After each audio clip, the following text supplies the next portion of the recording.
Now, Mars is the closest Earth-like planet in the whole universe that we can examine. And the picture that is emerging is that Mars past was much more Earth-like than Mars present. It used to have an ocean filling that northern basin. And that northern basin, by the way,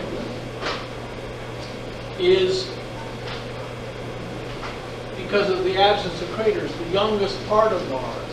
That means that ocean lasted for most of Mars' geologic history.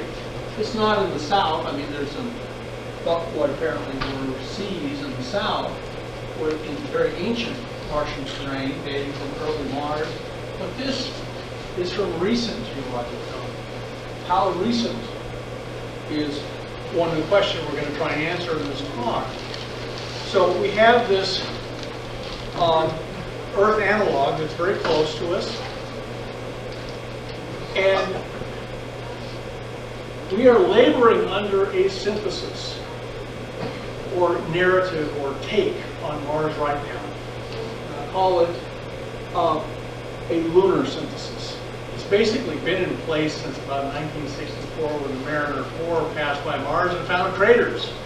No canals, but craters. Before that, we had kind of the Llewellyn, Barsoomian picture of Mars. Now we have a lunar picture of Mars that Mars died geologically and biologically 2.5 billion years ago, and it's nothing really has happened there since. And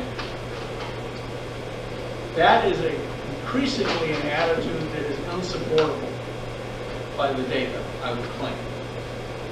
The new synthesis that has to replace it is much more exotic.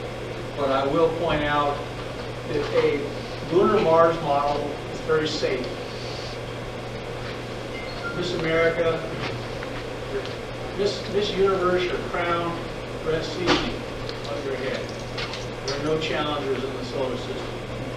Now, Mars geologic epochs began with the kind of pre-Noachian, when Mars formed, the Noachian, heavy bombardment period, Hesperian, a lot of fluvial activity, a lot of channeling activity in the Noachian, but especially at the very end of the Hesperian, and this is where the ocean bed apparently dates from.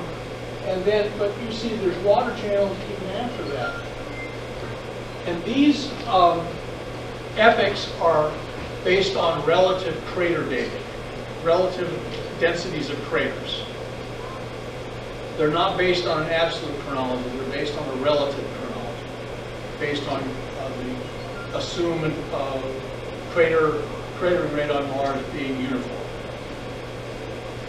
Now, just for example, on Earth, in the Grand Canyon, which has some deep exposed sediments, they go down about 1 kilometer, and they're all highly oxidized until they get down to the Precambrian schist, where the rock turns dark. No oxygen in the atmosphere. This is the transition to an oxidizing atmosphere on Earth. And we can see that in the Grand Canyon.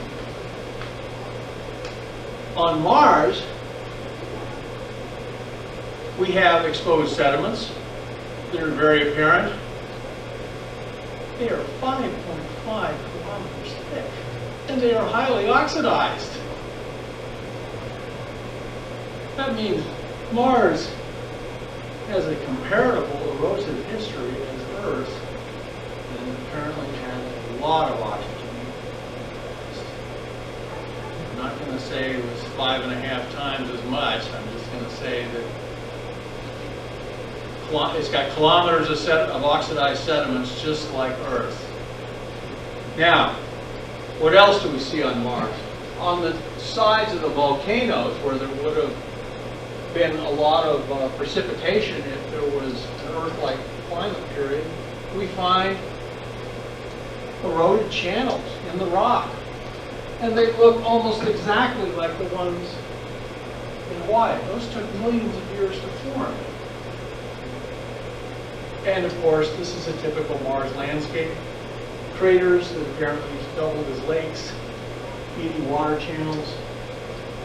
So, basically, Mars has to have had a persistent greenhouse. It wasn't just a greenhouse that lasted a little while. It lasted for large chunks of its geologic history. How is that possible? We know we can have a CO2 greenhouse.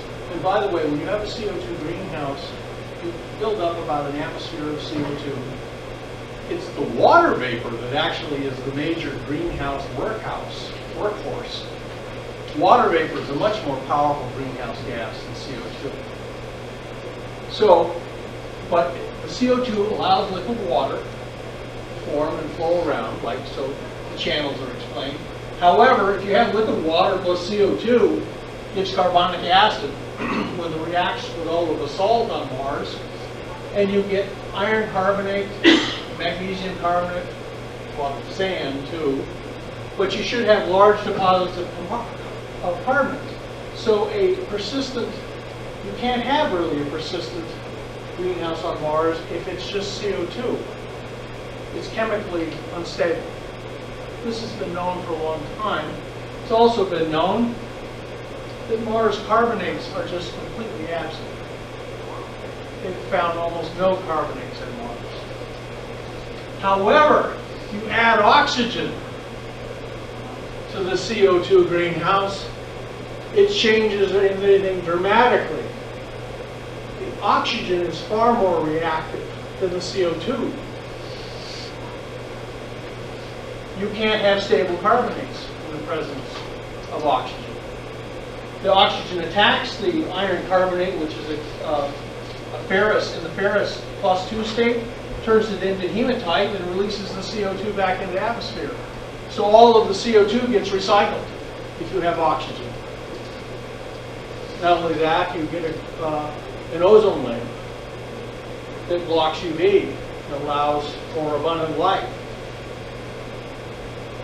It turns out limestone is the only stable carbonate you can have. That's, I mean, chalk, limestone, marble. These are all common building materials, but it turns out you can't have any other stable. You put iron carbonate out there, it rusts, it turns bright red, turns to hematite, releases the CO2. So, Mars is red. Turns out the Earth is red too. This is the Sahara. Both are covered with hematite. Now, where did all the oxygen to do this stable greenhouse come from? Well, you have UV, you have water vapor, you can always get some oxygen. The UV photolyzes, and it turns out about 100 nanometers, you start photolyzing water. But the problem is when you do that, you release a lot of atomic oxygen, which floats up to the top of the atmosphere. And guess where atomic oxygen has its big absorption line? At 100 nanometers. It stops it. It chokes off all of the photolysis. So photolysis is self-limiting. On the other hand, photosynthesis is not self-limiting. It's self-feeding. It makes oxygen, but oxygen does not block visible light, which is what photosynthesis works on. Photosynthesis is self-feeding, it can give exponential growth. That's where you can get enormous amounts of oxygen. What do we see on Mars?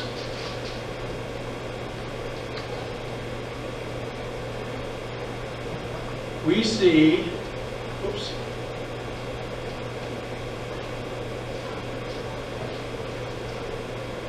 enormous amounts of oxygen. Mars is not oxidized just on the surface, it's oxidized at depths, kilometers deep. So, we know there is evidence for past life on Mars. Apparently, photosynthesis got loose on Mars, and that's how you had a stable greenhouse on Mars. So, how long in geologic time did such a greenhouse persist? The water channels span all of Mars' geologic history.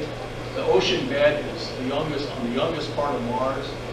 Most of Mars' geologic history is apparently dominated by this stable greenhouse. Apparently it was a Martian diet. How do you translate that into an absolute chronology as opposed to a relative chronology? Well, they use the lunar model on Mars, and of course it gives lunar ages for everything. That's where they get the 3.5 billion years old for like Gale Crater and all these places. However, Mars is next to the asteroid belt. Mars is getting hammered. That means everything on Mars looks older relative to the moon than it actually is. If you take the Martian meteorites, which are random samples of the Martian surface from the north, apparently, is the source region, they're all 1 billion years old or less. If you take just a straight average of there's only one Mars meteorite, ALH 8401, that's 4.5 billion years old. The rest of them are 1 billion years old or less. And that means Mars' average surface age, at least in the north of the dichotomy, is probably only about 300 million years old. So that's how long Mars had biology, massive photosynthesis, and an ocean. So a high Martian cratering rate relative to lunar is required by young meteorite aging. You can't get young meteorites from an old surface. I'm sorry. It doesn't take a rocket scientist to figure that out. But set aside for right now why that is. So with meteorite age constraints, somebody tell me what time it is? 3:17. All right, great. I'm doing great on time. Let the thought crime continue.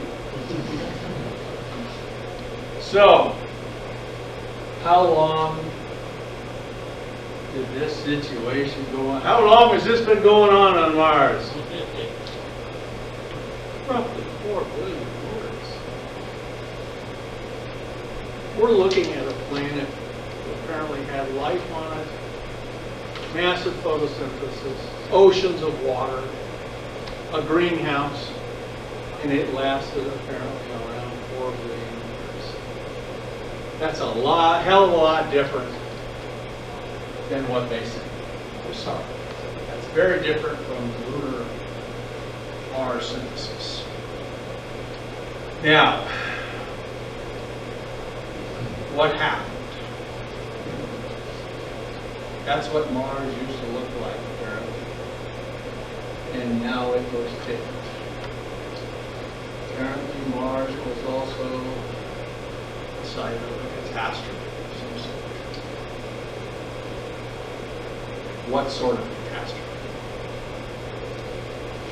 Well, Mars did suffer a very large impact late in its geologic time. It's the Leo impact. It's the Chicxulub Mars. It's almost the same size as Chicxulub, only it happened to a planet only half the radius of Earth, so it had 1/4 of the surface area, and it was a planet that only got half of the sun. So Mars was kind of running on the edge, and then this impact occurred. To show you where the Leo impact was,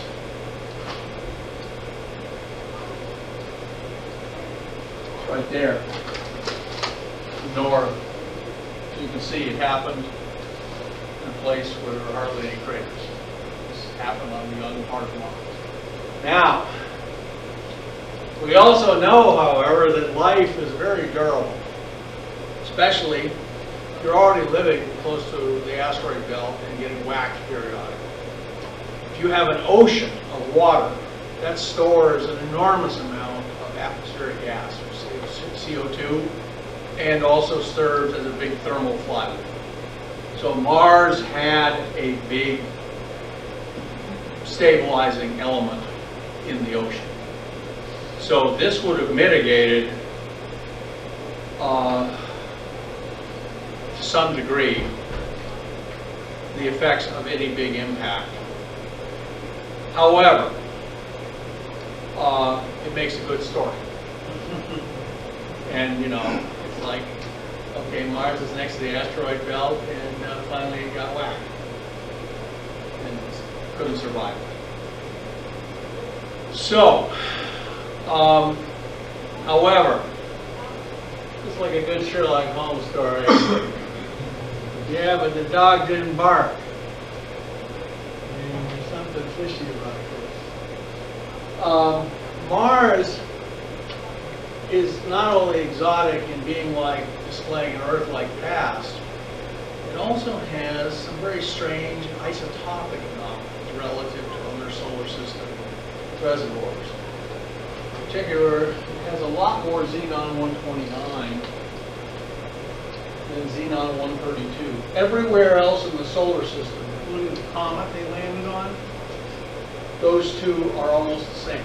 The same on Earth, the same on Jupiter, the same on the solar wind, and the same in ground-up meteorites from the asteroid belt, except on Mars. Mars sticks out like a big sore thumb. Where have we seen something like this before? There's only one place. It's called an R process. There's a well-known meteorite in the meteorites community. It's not from Mars, by the way. It's called Allende. It's carbonaceous chondrite 2, type 2. It was famous because it was the first meteorite where they identified a lot of organics. Apparently came from the asteroid belt. It's 4.5 billion years old. And in it has kind of tarry stuff in it, and then this dust. And the dust is very refractive. Apparently we're looking at grains of the original high temperature solar nebula. When you take out those, when you dissolve with solvent or tar and isolate just that dust, the sample of the original primordial solar nebula, and heat that dust until all of the gas comes out, the xenon isotope spectrum matches Mars' atmosphere almost exactly. It's because it's from a supernova. And that's been well established. So, however, there's another place where we see our process, and that's in nuclear weapons. We know a supernova did not go off on Mars. There wouldn't be any Mars there. Something resembling a supernova. At least that is the only known phenomenon that gives the xenon spectrum and the other radiation. I haven't given this a half-hour talk. I haven't gone into the other radiation features on Mars. Apparently, the surface of Mars was bombarded by high-energy neutrons at some point in recent geologic time. So, we love a mystery. Cause of death of Mars, unknown. By the way, it happened just about the same time as the great Permian extinction. It's killed off 95% on Earth. The oceans died in extinction. Only cockroaches.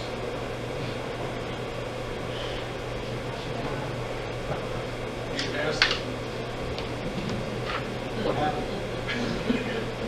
But went under deep hypnosis, you can get him to talk about stable life, past life. Anyway, summary. there are water channels over wide ages and of course an ocean bed. That means we had to have had a stable greenhouse, not just a flash in the pan greenhouse. The only way to get a stable greenhouse we know of and explain what we see on Mars is it had to have a massive amount of oxygen. The only way to get a massive amount of oxygen is the same way we get it on Earth, photosynthesis. Photolysis is self-limiting. Photosynthesis, though, goes explosively. So we had to have a biosphere on Mars. And apparently we had a stable Martian diet for a long, long time. Billions of years. And then we had some catastrophe. I just add this at the bottom. Not a safe concept. Mullon says strange things have happened in the solar system. And planets like Earth have been reduced to Mars. Apparently the universe is fully capable of doing that. So, that's all I have for right now. Any questions? Yes? Well, I assume you're proposing that a supernova killed off Mars. No, I'm not proposing that. Because it would have killed off everything else in the solar system. Yeah, that's right. It would have destroyed, you can't have a supernova on Mars. But the xenon from this R process matches Mars' atmosphere. And it's funny, no one will talk about it either. No one. They don't talk about it. Even though the Allende meteorite from old Mexico is a famous meteorite, well known. It's one of these things where when they landed on Mars and took the samples of the Mars atmosphere, saw that big spike at Xenon 129, a bunch of guys looked around the table at each other, and then somebody said, well, is there any comments? No. Yes? How high do you estimate and that is to irradiate things very strongly with neutrons. And the potassium will do a double capture and go straight to argon-40 without any decay. Now, yet another paradox. This was done by the Mars Odyssey gamma ray spectrometer. Continue. Mars' surface appears to have Earth normal levels of potassium, radioactive potassium in this case, because that's what they can detect from orbit with its gamma rays, and thorium. However, and this was first noted by the Russians, by the way, using very sensitive gamma ray spectrometers. They flew on their probes in the 70s, the Mars probe and also the Phobos probe. And what was peculiar was once we identified the Mars rocks, is in terms of the Mars meteorites, which are believed to be subsurface rocks. In other words, rocks buried below the surface, safe from cosmic rays, and then they're ejected into space and arrive on Earth. So they're from several meters below the surface. They were highly depleted in potassium and thorium and uranium. So you had what looked like Earth normal levels of potassium, uranium, and thorium on the surface, which is all the top centimeter of the surface, which is all you can read from the gamma rays coming up through the Mars atmosphere to orbit. Yet the basement rocks of Mars had a much lower level of potassium, thorium, and uranium. So it's as if there is a radioactive layer on the top surface of Mars. And when you map that radiation, there's one big hotspot, and maybe a second one. This is potassium, radioactive potassium. If potassium is exposed to a lot of neutrons, it becomes radioactive and stays radioactive for billions of years, so it has a very long memory. You'll notice also there is a secondary spot here. This is what's called mare acidalium. This is called Utopia planitia. And down here is what is almost the exact antipode. So it's as if something exploded here and spread out streamers across the planet, and the shock waves collided on the far side, depositing more radioactive debris. Continue. This is also reflected in the thorium. The thorium hotspot and the potassium hotspot are slightly offset from each other. But once again, we have a clear pattern, a hotspot in Utopia planitia, smaller one, but a major hotspot here in mare acidalium, and once again at the antipode. And what looked like debris kind of streamers. So this is all very peculiar. It looks as though there was a very neutron-rich event here involving thorium and potassium and uranium. Uranium, I asked them why they didn't have maps of uranium, and they gave me a very peculiar answer. They said, oh, it was too complicated to measure. And I said, well, the Russians measured it. And he walked away. So, they can't do what the Russians did. Peculiar. But anyway, it's as if something irradiated all the potassium and activated it, giving it a billion-year half-life, and then spread out thorium also over the surface in the same event, a coincident event. So next. So these isotopic data is consistent with a large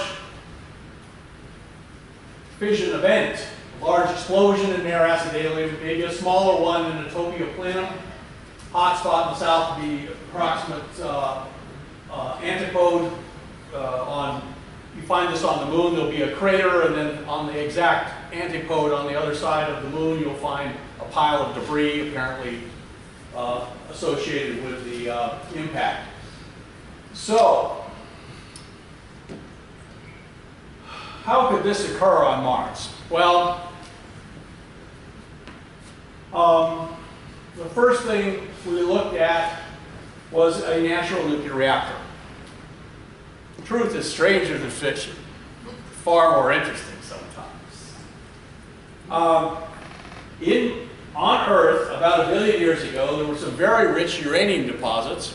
By the way, those uranium deposits were biologically concentrated. Apparently some bacteria liked uranium and decided to hoard all it could for reasons that remain obscure. However, they formed these extremely rich, almost 70% uranium oxide deposits. And as the mining company was mining along, they would hit spots where it was very much depleted in uranium-235, which is, of course, the stuff that's worth money. And they examined the isotopic residues and found out it was full of fission fragments.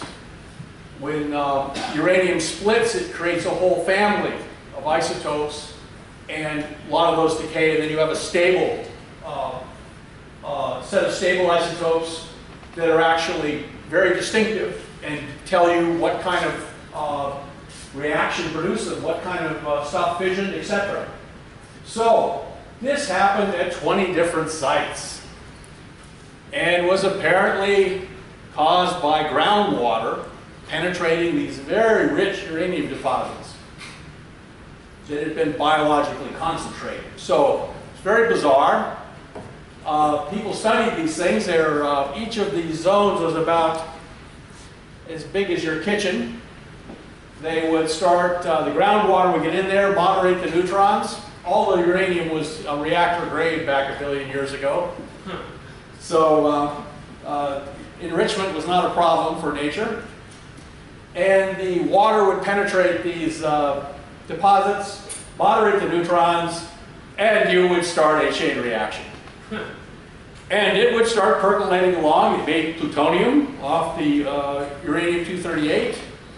And what also happened then is it got really hot, and then this heat would drive the water out, apparently, the groundwater, and the whole thing was shut down. So it would cycle. Apparently cycles of several hours, and apparently there was probably geysers of hot steam. There were no people around. In fact, there was nothing around but other bacteria, so nobody complained. So, but what was fascinating is nature not only ran this experiment, but it ran very stably. None of these reactors melted down and blew up, at least none that we know of. So, this is an entirely natural process, and we know there's uranium on Mars.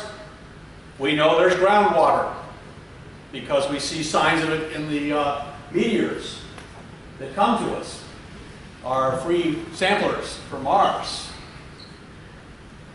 So, cool. We had a hypothesis. Mars had its own natural nuclear power program. Only this one was probably, we imagine, driven by a large asteroid that was rich in uranium and thorium. Uranium and thorium tend to chemically combine together, about 3 times more thorium than uranium. And you can have rich ores. Oh, thank you. So we had a large ore body buried on Mars. There's no plate tectonics, so it was kind of undisturbed. But eventually it got penetrated by groundwater, and you would have a natural nuclear reactor operating. Maybe some Mars bacteria would help with this. Next. However, on Mars, things were not stable. This thing was too big, and it eventually explosively disassembled. Now, you wouldn't imagine this would be a big steam explosion. Next.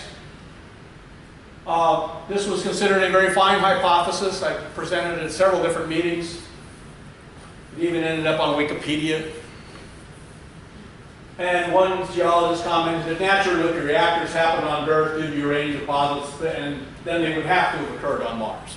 So nobody was upset about this. It was considered strange, but very interesting. Next. However, the dog did not bark. Imagine trying to have an interesting hypothesis now and trying to make sure it matches all the data. I wrote up a fine article and sent it into GRL. Next. No crater in some of these hot spots. It's just broad, shallow depressions. So one of the referees sent back a letter and he said, no crater, no publication. If there was a natural nuclear reactor on Mars and it blew up, you'd have a big crater. Especially if it was blowing stuff all over the planet. Also, the xenon spectrum is not from a nuclear reactor. Next. You look at where the site is, there's nothing there. There's a few small craters, of course it's Mars, but there's no big crater. Next. Just a broad, shallow depression. Next. And Utopia Planum, there's just nothing. Maybe this very, very shallow or very degraded crater, but basically appears to be centered here. Next. So, explosions appear to have happened in midair. So, next. Thermal fission in a natural nuclear reactor, in any kind of reactor. Xenon-29, as it turns out, is not produced very much. All of the other, you have the mass peaking, the 2 peaks, and Xenon-129 is in the valley. So Xenon-29 from a thermal spectrum from a reactor would be much less than 132. Instead, it is very hot. Next. Okay, so if the xenon spectrum does not resemble a thermal fusion spectrum, and there's no crater, what process does this resemble? As it turns out, it resembles a portion of the Earth's atmosphere that has been present since 1945. Next. If you difference the Earth's atmosphere in xenon from 1945 to now, there is a significant piece that is centered at xenon 129, but nowhere else. And that is due to open air nuclear testing. Next. This. Most people do not understand that when a hydrogen bomb, this is from Wikipedia, by the way, none of you are in trouble. When a hydrogen bomb goes off, it's triggered by an atomic bomb that compresses a bunch of hydrogen here. They use a uranium tamper, and usually this casing is uranium. They use the 14 MeV neutrons from the fusion, which are very energetic, split the uranium-238 or the thorium in these casings, and they double the yield of a hydrogen bomb. That's why hydrogen bombs produce so much fallout, because they're half fission. Next. When you raise the energy of the neutrons for a fission reaction, the fission mass spectrum changes dramatically. In a reactor, thermal spectrum, you have a double peak. Basically strontium-90, cesium-129. But when you use 14 MeV neutrons, the valley fills in and it becomes more and more just a heat. And the thing that gets produced is xenon 129. So that's where the xenon 129 in the Earth's atmosphere comes from. It comes from hydrogen bombs being set off in open air. Next. So if you take that component in the Earth's atmosphere and mix it 3070 with normal, the background, the pre-1945 spectrum, you get approximately Mars. Next. This is where it apparently occurred, and there is a discolored spot there. Next. So the effects are consistent with the mid-air thermonuclear explosion with fission boosting of enormous yield. That's what it's consistent with. Next. There was a sci-fi movie called Dark Star, right? Yeah. Everybody's seen it. Next. Therefore, because this is not a science fiction conference, we must consider the cause of these explosions to be anomalous at this time. Next. In summary, the xenon, krypton, uranium, thorium anomalies are consistent with a large thermonuclear weapon, mid-air explosion in the past, and little else. There is no known natural process. In fact, the processes are unnatural that cause these things. So we must consider it anomalous at this time.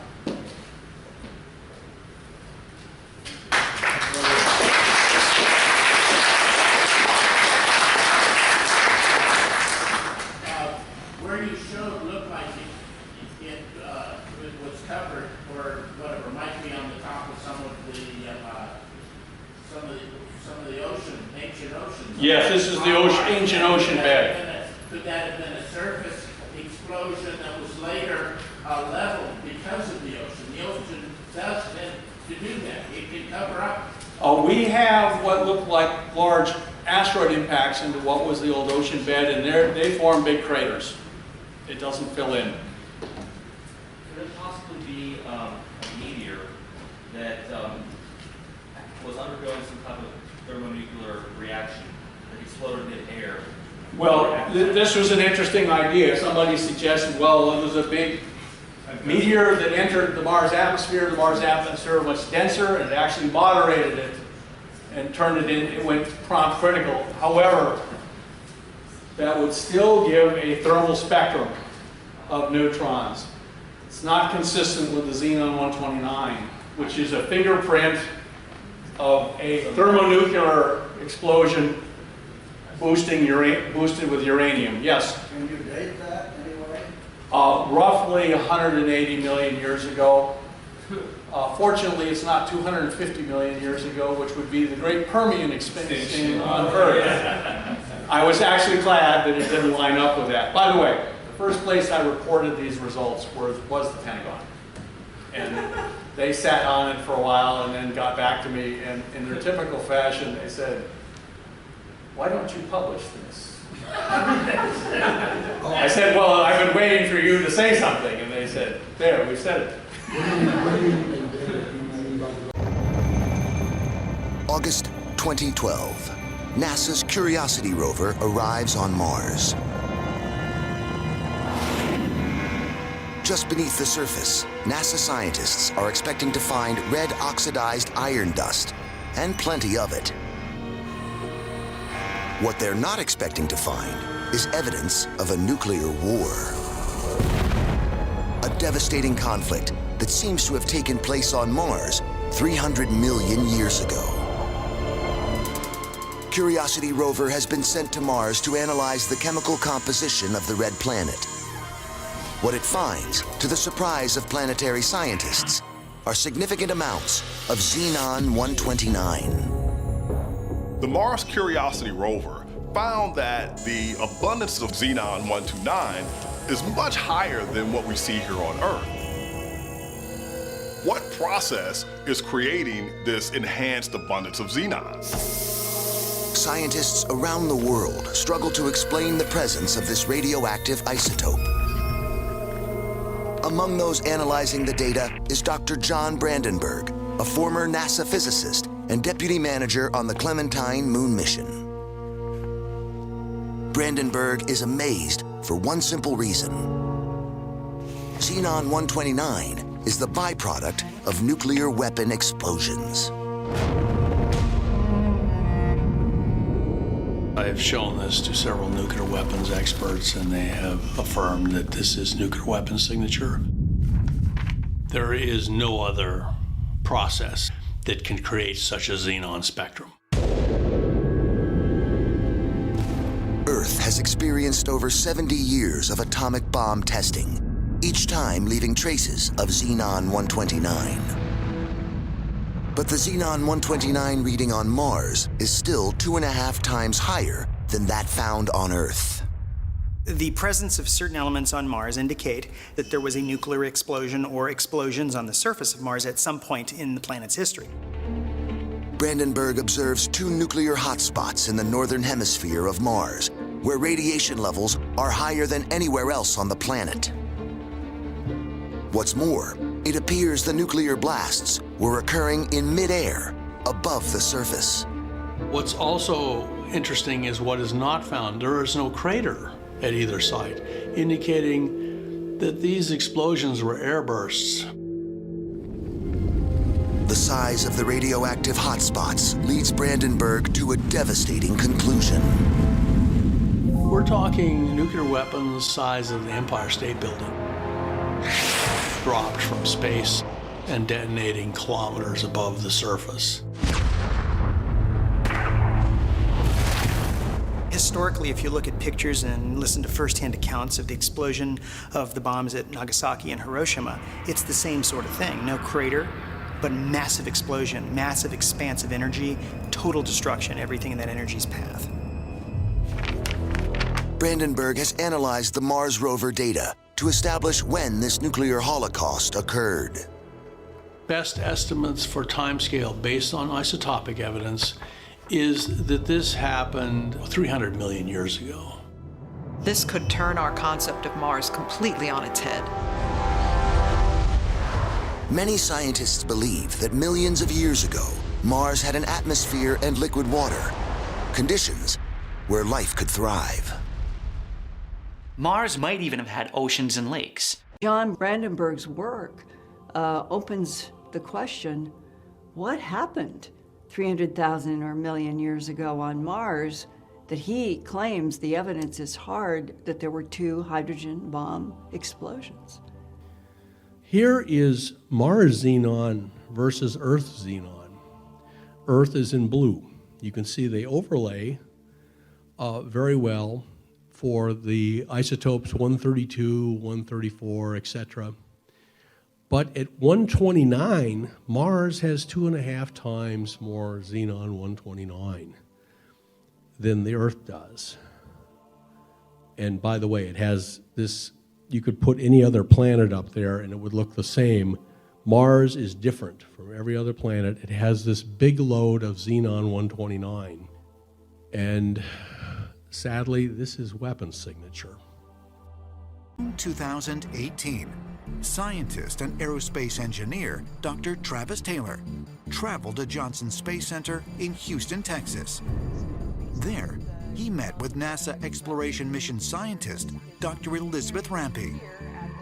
Dr. Rampey analyzes data obtained by the Mars Curiosity rover, which 6 years into its mission is sending back some of its most extraordinary findings yet.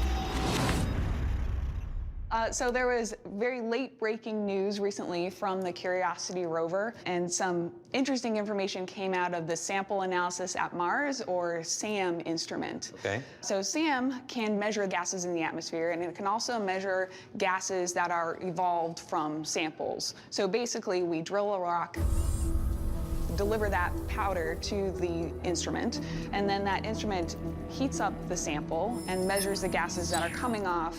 Whatever outgases, it can tell you what that is, right? Exactly. So a big piece of information from the atmosphere is that we've been tracking methane over the last few Martian years, and what we see is that there is a cycle to it where it spikes late summer, early autumn, and then dips again.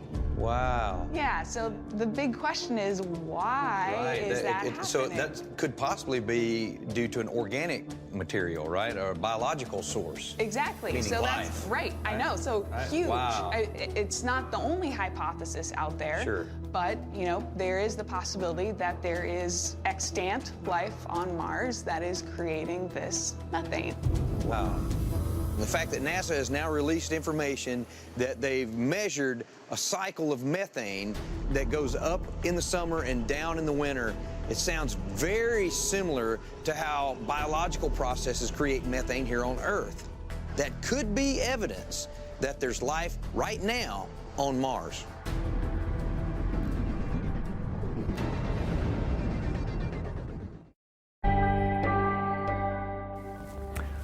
On July 25, 1976, a probe launched by NASA named the Viking Orbiter 1 took pictures of an area known as the Cydonia region on Mars. In those images, what appeared to be a face could be seen. To be honest, I have always dismissed the idea that the images actually showed a face carved in rock, like the Egyptian Sphinx, and I still dismiss the idea for reasons that I will explain later. Nonetheless, the images gave birth to what became a legend about Mars that simply would not go away. More than 20 years later, other probes were sent to Mars that took photographs of the same anomaly. 2 from NASA and 1 from the European Space Agency. Now, the later pictures were of much higher resolution, and space officials released the images claiming that the so-called face on Mars was nothing more than a pile of dirt and rocks showing no real facial characteristics. Well, the mainstream news media seemed to rejoice, spreading the officialdom claim of no face on Mars to every nook and cranny of the public realm, essentially positing that the entire face idea was resolved. End of story.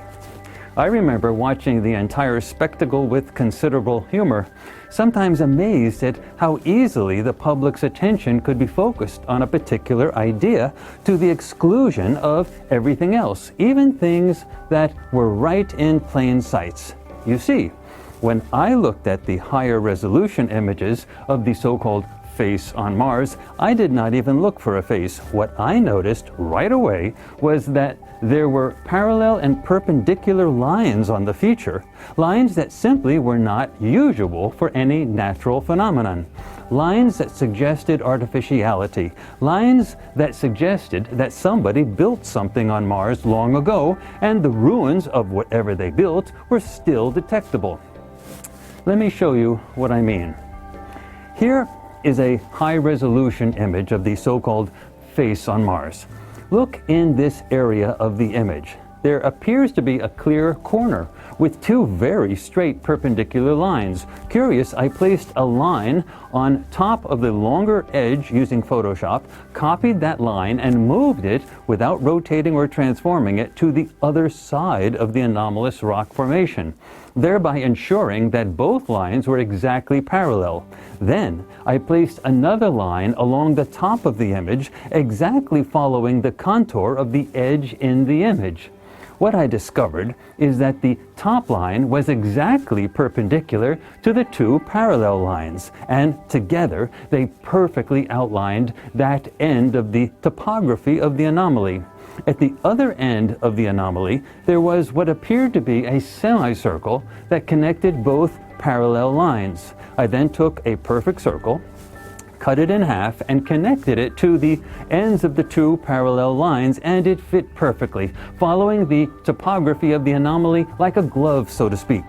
In my mind, this was not a face, but a true anomaly that had surface features that were nearly impossible to form by natural erosion processes.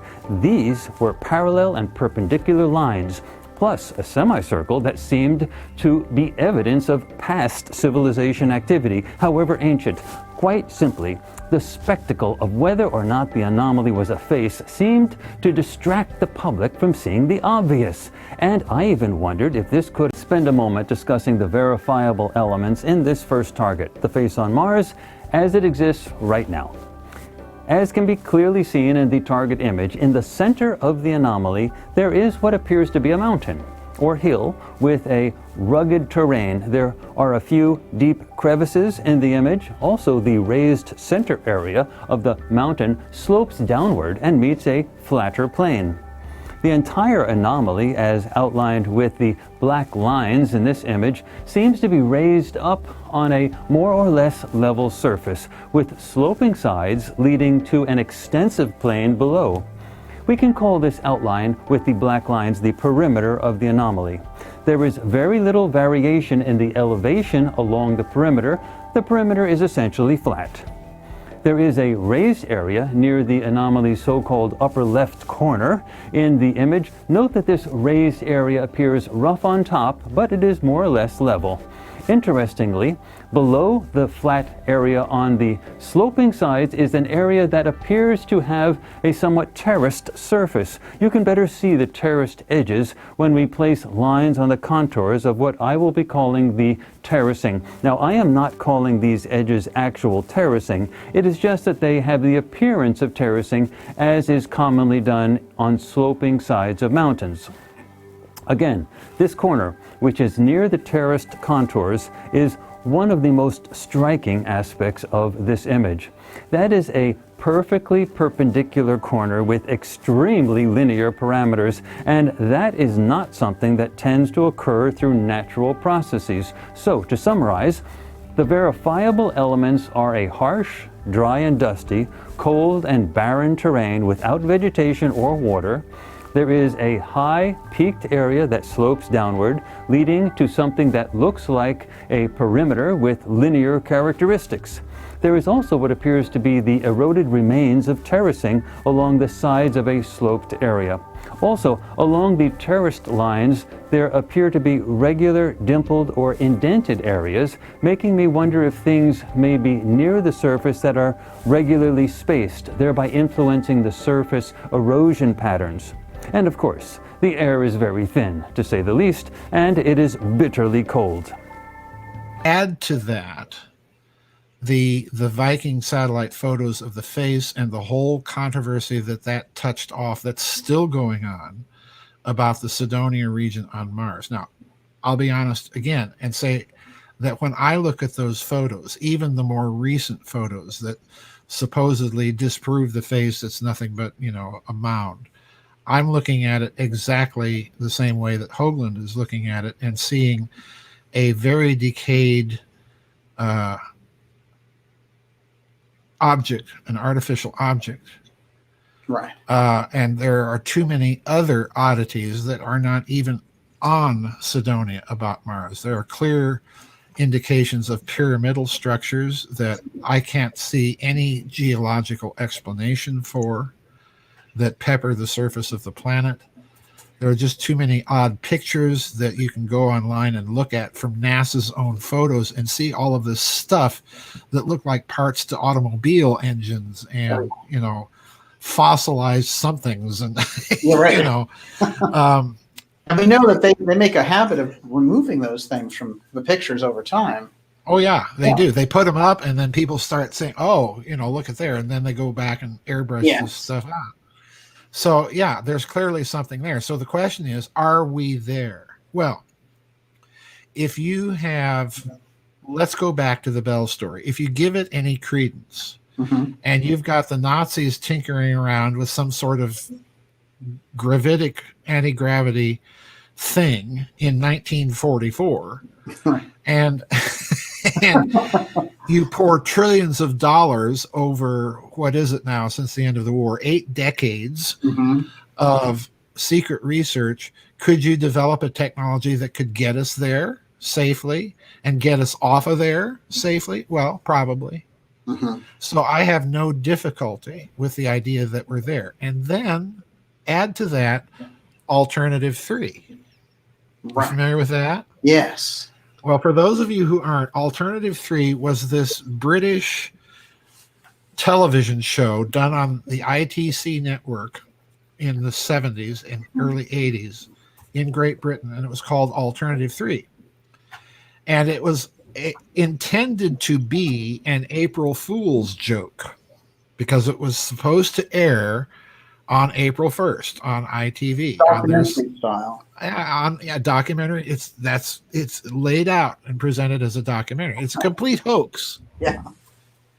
But the interesting thing that happened was they were trying to explain the great brain drain from Great Britain during the 70s and 80s and investigating all these missing scientists. And they came up with these scientists were being disappeared deliberately into the secret space program. Straight up. And helping scientists prepare to get a segment of the human population off the planet Earth before the Earth was just uninhabitable. Okay, and so they go to Mars. As a result of the show, this is what is really interesting to me. As a result of this documentary, ITC television in Great Britain was flooded with letters and telegraphs from people all over the Commonwealth and the United States saying that, they have knew somebody that disappeared as a scientist or something that disappeared with no explanation. They don't know where they went. And they were starting to take it seriously. And then one of the guys involved in the production of the show all of a sudden starts being tailed, having his mail opened, his phone tapped, and all of this stuff. And he's thinking, okay, why is my phone and mail being tapped for a show that was a complete hoax? Right. So as if they tapped into a real thing. Yeah, I think that's exactly what they did. Wow. They thought they were making something up, and it hit too close to home for somebody. Wow, incredible. Yeah, I really do think that. Alternative 3, I'm thinking that's about 1980. Yeah, it's about 1980s. It's right toward the end of the 70s and the brain drain, and just at the end of that last Labor government before Mrs. Thatcher comes in. And it's a 1 hour wild ride, I got to tell you. But it is incredible, and they play it totally straight. And yes, they do. There's not a cracked smile in the whole thing. And interestingly enough, Daniel, in one of the scenes in that show, they interview this guy at the Royal Society of something or other, some professor. Remember that? Yeah. And the reporter asks him, well, what really is going on? And he pauses for a while and thinks, and he says, well, and I'm paraphrasing badly here. He says, well, it appeared to some of us watching the Soviet Union and the United States that there had to be a deeper level of cooperation and coordination going on than met the public eye. And I was bowled over when I heard that, because I had just published the SS Brotherhood of the Bell. Okay. And in the SS Brotherhood of the Bell, I point out that you can look at Soviet and American launches, particularly of lunar probes, and compare the schedules of launches. The Soviets would send up a few probes, then they'd stop. And then the Americans would send up a few probes, and then we'd stop. And then the Soviets would, back and forth. And you can interpret that one of two ways. As the space race, they're in the race and they're trying to outdo each other. Or you can interpret that we do it, then you do it, as coordination and cooperation at a very high hidden level. Wow. Amazing. Yeah. Now, here's the question. How would you synchronize that if you were cooperating? Answer, who's got the intelligence boots on the ground inside of the Soviet Union to communicate surreptitiously? Reinhard Gehlen. Gehlen. Yeah. Well, Gehlen comes directly out of the Nazi hierarchy. At the end of the war, he's running Nazi intelligence. He's running Nazi intelligence on the Eastern Front during World War II and then post-war West German intelligence, which it's the same network. In other words, it's a group of Nazis. And he's the German intelligence liaison with the CIA. Now, why do I mention him? Because he's all important.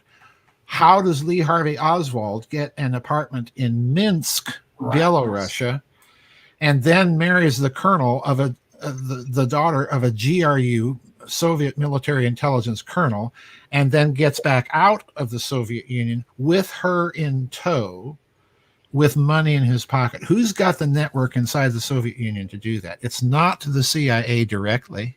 Right. Wow. Gehlen, Gehlen's a really unusual figure, and this is a shot of Gehlen, actually.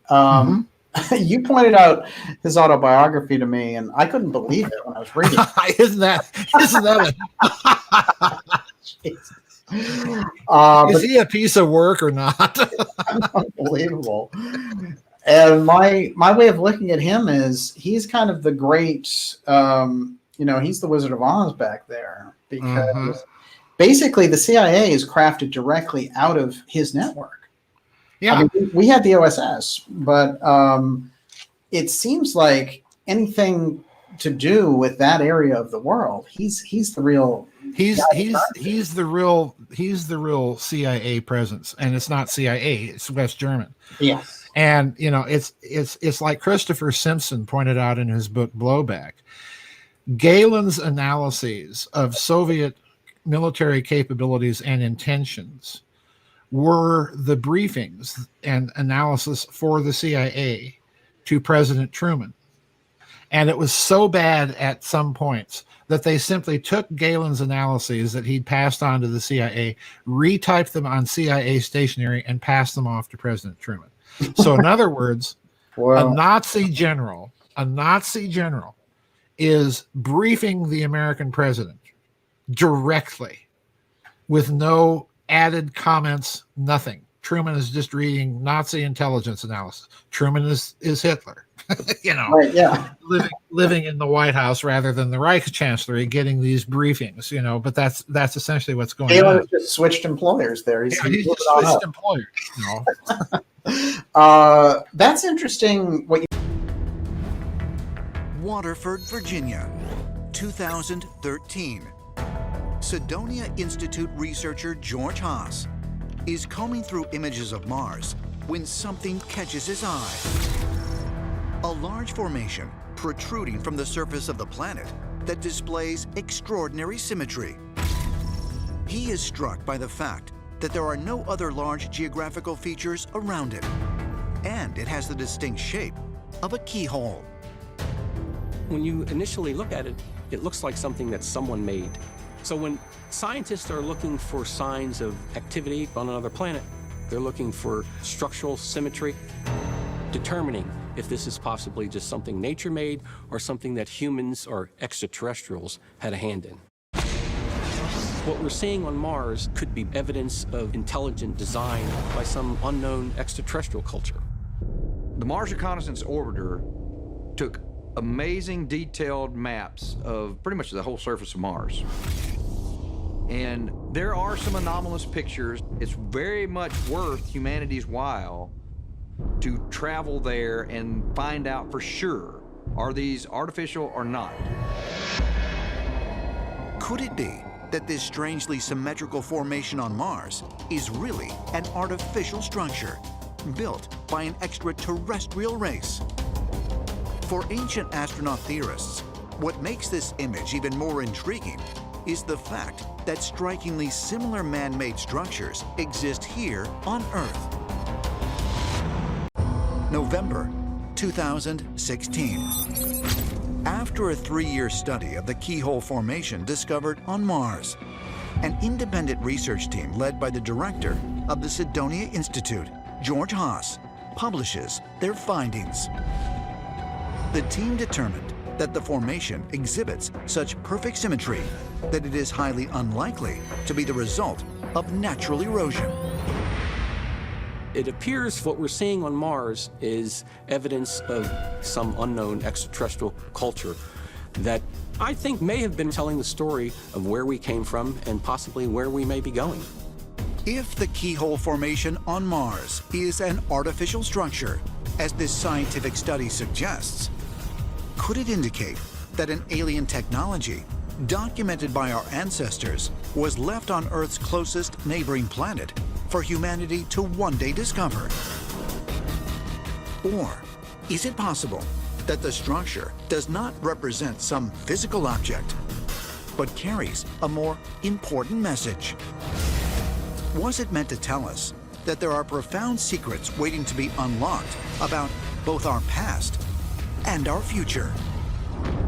When we look at all the examples of the keyhole shape as it appears throughout different myths and traditions, it tells us that that is a vital shape for us to understand. And it suggests to me that when we find the keyhole shape, no matter where it is, that they all refer to this great mystery symbolized by the keyhole, and that perhaps by understanding one, it's going to help us to unlock the mysteries of all and release some tremendous cosmic power.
Mysterious Mars rock formation, Marshenge, built by aliens? A circular rock formation, spotted in photos of Mars' surface taken in the 1970s by a NASA probe, has sparked the curiosity of alien theorists and space-minded netizens who are focusing on the similarities between this and the terrestrial Stonehenge monument in southern England. This image, created by Scott Waring from UFO Sighting Daily, outlines the pattern of rocks in what has been dubbed Marshenge. Nigel Watson, author of the UFO Investigations Manual, is quoted as saying, "Pyramid structures have been regularly spotted on Mars that have been linked to the ancient pyramids of Earth. Now, with Marshenge, we have a link with our earlier prehistoric structures." Stonehenge is made up of around 100 large upright stones in a circle with horizontal rocks on top. Archaeologists believe it was built in stages, starting at least 5,000 years ago. It was once used as an ancient burial ground. Estimates say that every year up to 1 million people visit the monument, which is designated as a UNESCO World Heritage Site. So what do you think? Is there a connection between Stonehenge, Marshenge, and aliens? As a result. I'm Stevie from WhatCulture.com, and here are the 9 strangest things spotted on Mars. Number 9. Pyramid. When this strangely angular rock was photographed by the Curiosity rover in 2015, UFO fanatics immediately cried pyramid. Some conspiracy theorists believe that the ancient Egyptians were not advanced enough to build pyramids without the help of extraterrestrials. Could this be the solution? Number 8. Rodent. Fans of the Curiosity's photo uploads were surprised to spot a small, furry mammal in this 2013 image. Commenters argued over whether it most resembled a rat, squirrel, or a gopher. Number 7. Sarcophagus. The pyramid is not the only ancient Egyptian anomaly to have been found on the Red Planet. This outcrop resembles a pharaoh's coffin with face, headdress, and possibly even a false beard. Number 6. Monolith. This large, flat object stands upright in an otherwise empty crater, resembling some kind of monument. Number 5. Gorilla. This completely unedited photo was taken by Spirit in 2003. It depicts something that undoubtedly resembles a mountain gorilla. Number 4. Face. Amongst a pile of otherwise unremarkable rubble, this boulder has oddly human-like features. The apparent beard led several media outlets to dub it the face of God. Number 3. Reptile. With eyes, legs, a tail and a mouth, this Mars anomaly took the media by storm when it surfaced in 2012. However, NASA refused to turn the rover around to investigate, as it would have cost them literally millions of dollars. Number 2. Humanoid.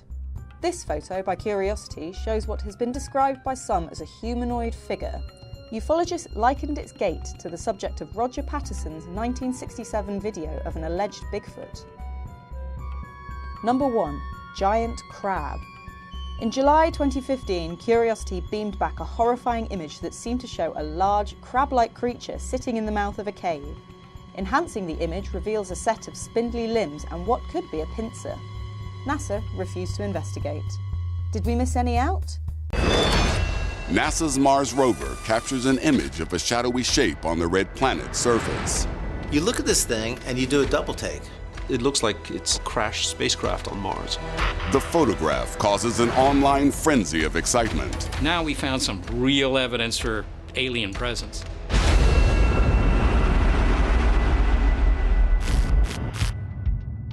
October 10th, 2012. Day 64 of Curiosity rover's exploration of Mars.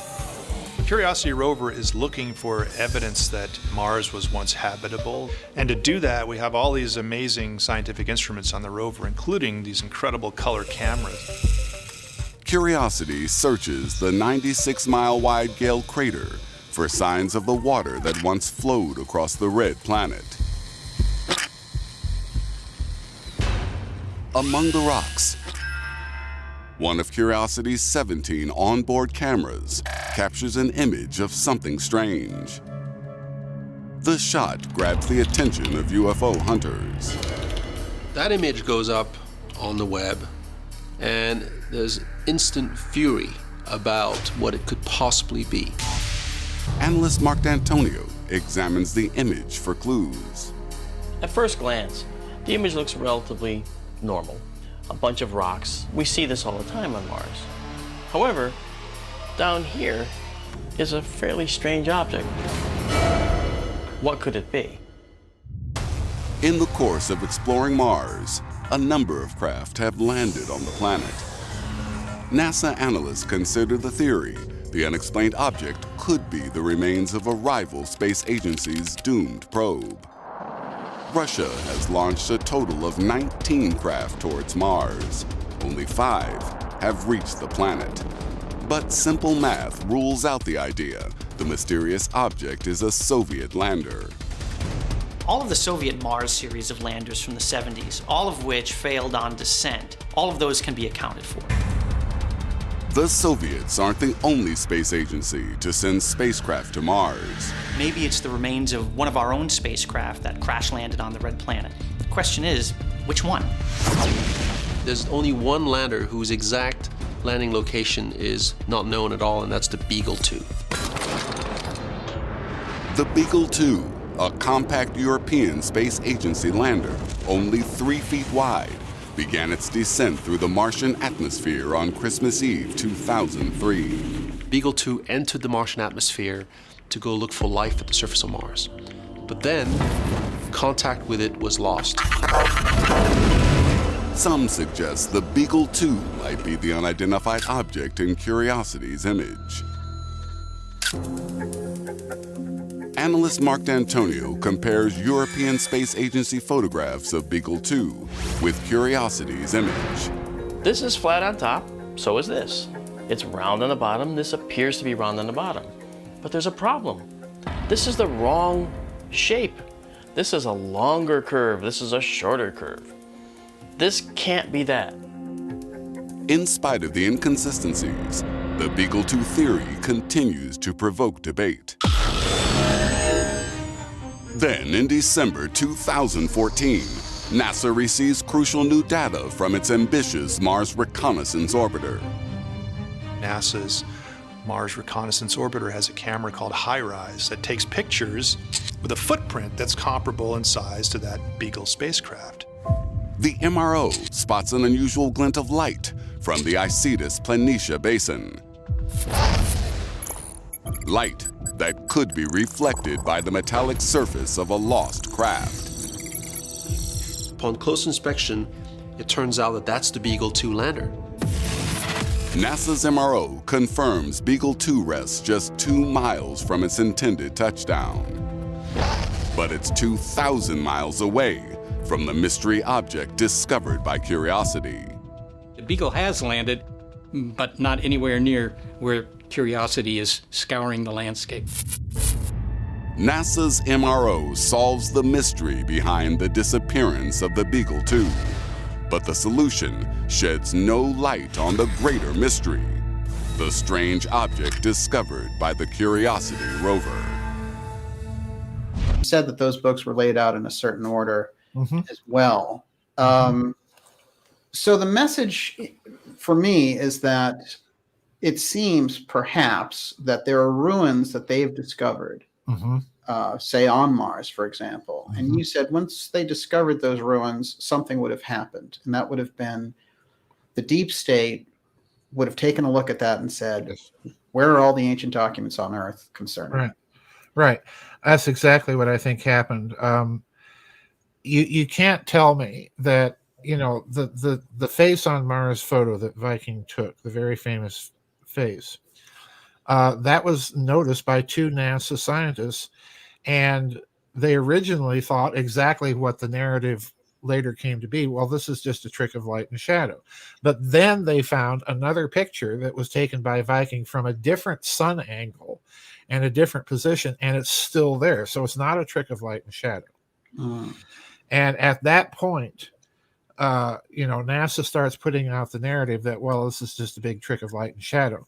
But they're, in doing so, and, you know, Hoagland laid all of this out in his numerous papers and books on the subject, that at this point, NASA is creating a narrative that pretty much went against its own scientists who discovered the pictures. So what I'm suggesting is, at that point, they realized we have a genuine anomaly here, and that is going to require the deep state to take action and do some analysis that they're going to keep hidden from us. And I firmly believe that as a part of that analysis, they're going to go back and look at ancient texts, you know, that Eric von Däniken, you know, people like that were in the popular view at that time, were talking about this idea. So they're going to do this. The other reason I think they're going to go back and look at ancient texts is you've got a UFO problem at the end of World War II. And they are interfering with our national defense bases, particularly our nuclear bases. You know, shutting down ICBMs or turning them on in the Soviet Union. You know, take your pick. And this is a genuine national security problem that they are going to have to study and take some sort of action on. There's no way that they're going to ignore it, but we're not going to hear about it.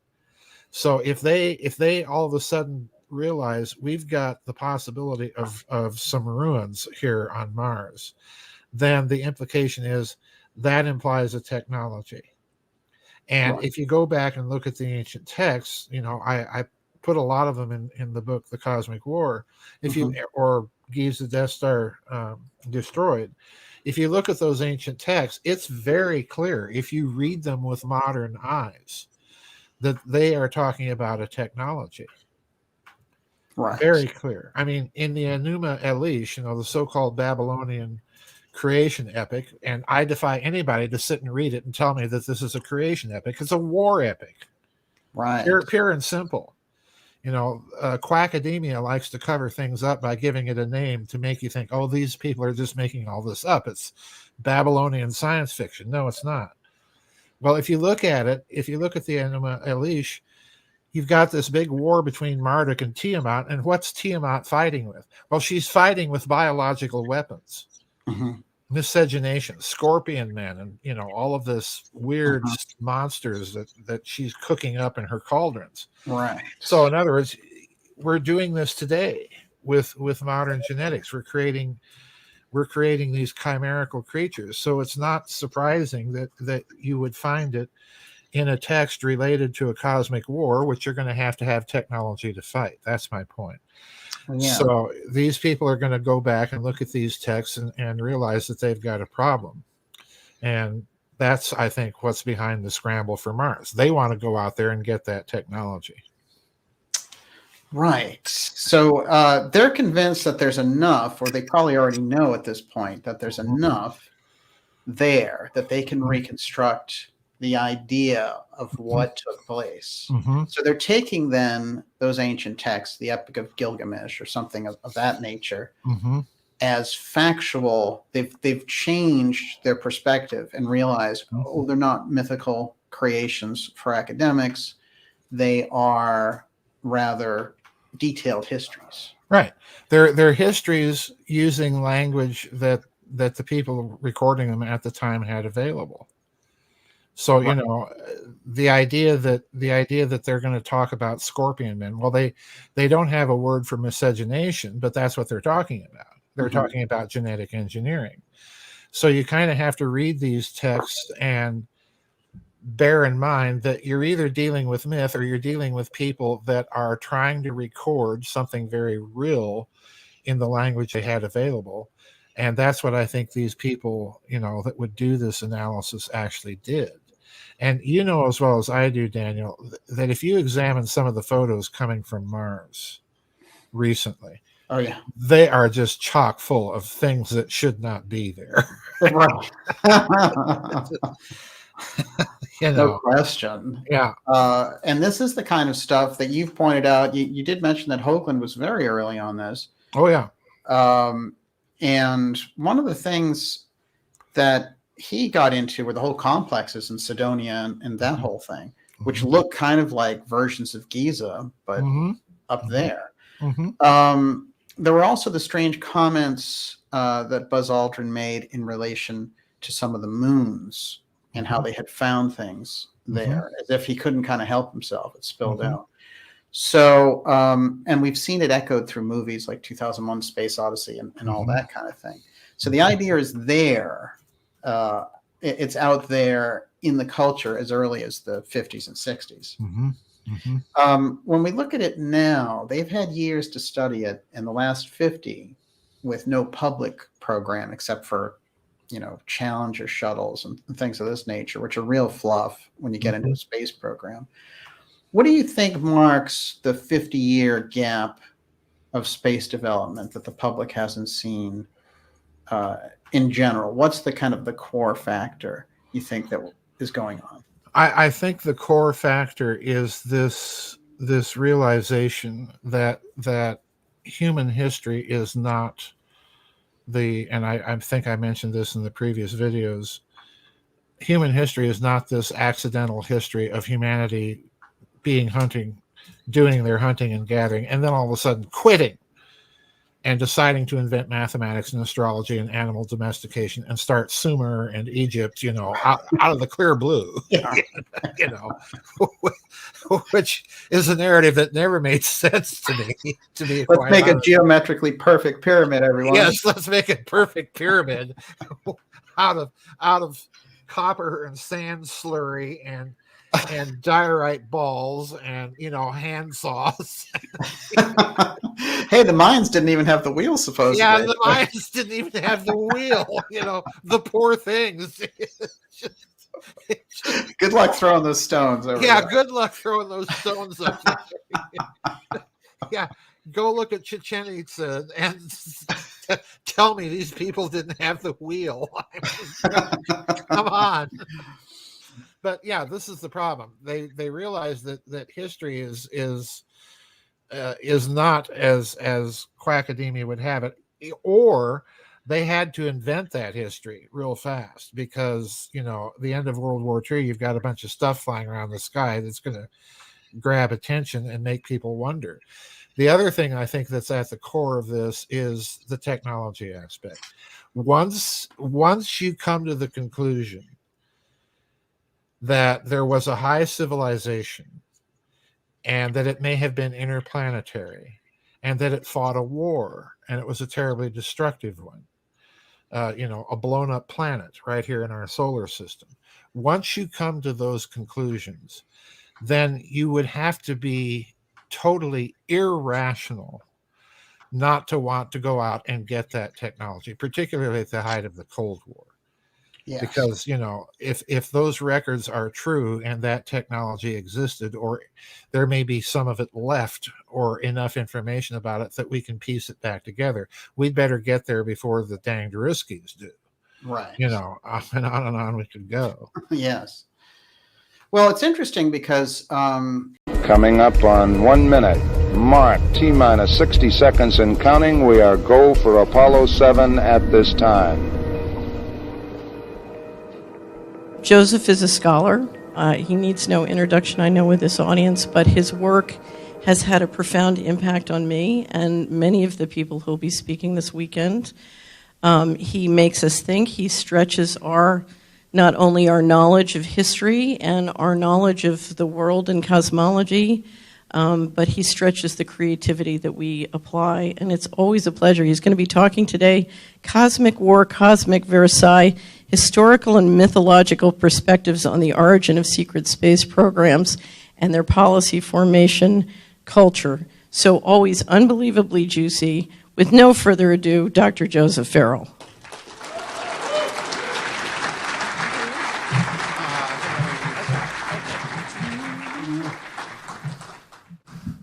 All right, can everybody hear me? Good, bad? All right, good. Let's get started. There we are. All right. I'm going to get the commercial out of the way. Yaron asked me to speak about my Cosmic War Versailles template thesis. So if you've been reading the books, you've been familiar with some of it. These are all the books I'm going to be drawing some of my comments today from. And my thesis is that we're all creatures of our history. And this applies especially to the national security establishment in the United States of America after World War II, and especially with regard to the UFO problem. And as we're going to see in this talk, many of the men in the national security establishment after World War II had much of their worldview formed not so much just in World War II or by the Cold War, but actually by World War I. And last year I suggested at the Secret Space Program Conference that, in fact, if you look at what's going on after World War II and with the establishment of what we are essentially calling a secret space program, a breakaway civilization, that these men would have formulated their policies on the basis of their experience to avoid a Tower of Babel moment of history and a repetition of things that may have happened in the distant past. And in that respect, I also suggested that they would go back and look at ancient texts to see if there was any guidance, if there was something in those texts that might be possible to formulate their policies from. And in this respect, the parallels between World War I and what I'm calling the Cosmic Versailles are truly astonishing. So my thesis is that the post-cosmic war period, I believe that there was an ancient cosmic war fought right here in our solar system, and that this may have created a Versailles Treaty situation, and that's what we're going to be examining today. So we've already looked back at San Mateo. This is what we're going to be talking about today. This is a two-part presentation. We're going to talk about the historical context, and we're going to talk about lots of artillery, since we're talking about World War I. We're going to talk about the mythological context, where we're going to be talking about lots of psychopathy. And then finally, we're going to be talking about the implications for the national security breakaway civilization complex, where we're going to talk about lots of paranoia.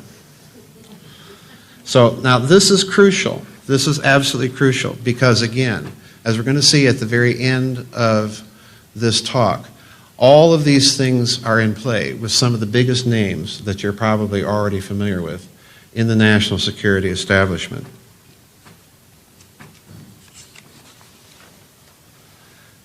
As I indicated last year, there was a threefold strategic threat that the post-World War II national security establishment was facing. Communists, the post-war Nazis, and of course UFOs. And as I suggested last year, this would have forced them to create a Manhattan Project on steroids lasting several decades, but with the immediate need to develop technologies, reconnaissance technologies, potentially able to scout out and find out what the Soviet bloc was up to, find out where the Nazis were and what they were up to. That's a big part of my work. And then finally, not only to do this, but secondly, to introduce a program designed to deal with the problem posed by UFOs and to institute a long-range black projects technological research program to emulate the performance characteristics of UFOs if possible and achieve parity or near parity. And you're going to be hearing, I'm quite certain, from Dr. Paul Laviolette, one of my favorite researchers in this field, about some of these technologies. Now, this implies that the national security establishment had concluded, as they're trying to achieve parity, that UFOs, as I indicated last year, posed a potential national security threat because much UFO activity was concentrated over American and Soviet defense installations. And if you recall my presentation from last year, I indicated at a Soviet nuclear ICBM base in the Ukraine, at Bielogorovichia in the Ukraine, UFOs actually activated the launch sequence of Soviet ICBMs, leaving Soviet crews scrambling to shut this down and prevent a thermonuclear war. So we're continuing kind of my review because I want you to view my remarks today in the context of what we said last year. This is my revision and extension of remarks. And in this respect, last year I suggested that there's another thing that the national security establishment inevitably is going to undertake. They're going to try and undertake a study of ancient religious, mythological text and lore for the purposes of seeing if they could determine who was behind the UFOs, and secondly, if possible, where they were from, thirdly, what they wanted, and fourthly, what their motivations were. Were they hostile?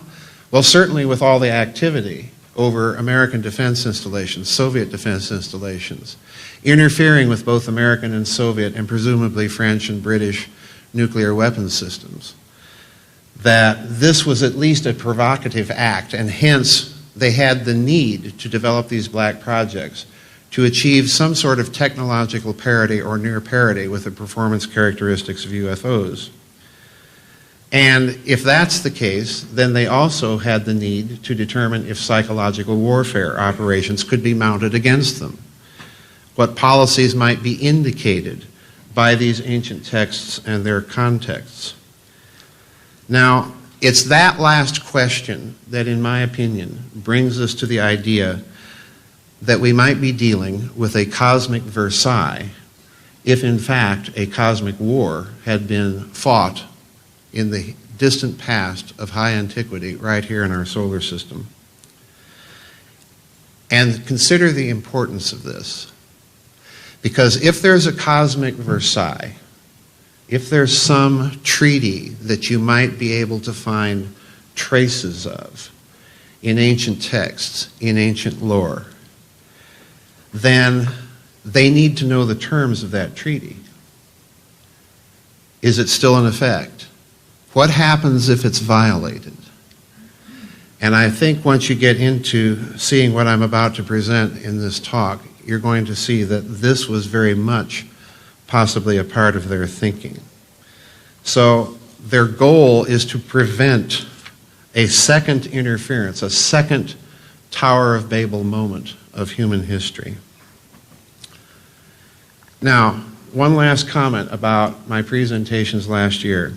I argued that the appearance of UFOs in great numbers at the beginning of the human nuclear and thermonuclear era was possibly because the nuclear bomb, per the observations of the Nazi scientist working for Juan Perón in Argentina, Dr. Ronald Richter.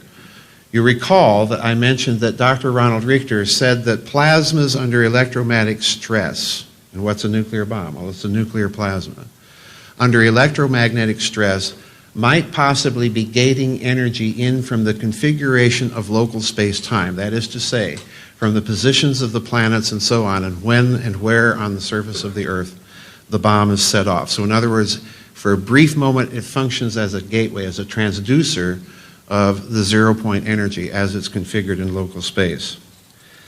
Therefore, summing all this together, if you're that national security establishment, and if your political, geopolitical, strategic, cultural views have been formed not only in the emerging crucible of the Cold War, but much more importantly, as we're going to see with some very famous examples, in the crucible of World War I, which, stop and think about it, folks, right now, at this very moment, 100 years ago, we were in the middle of World War I.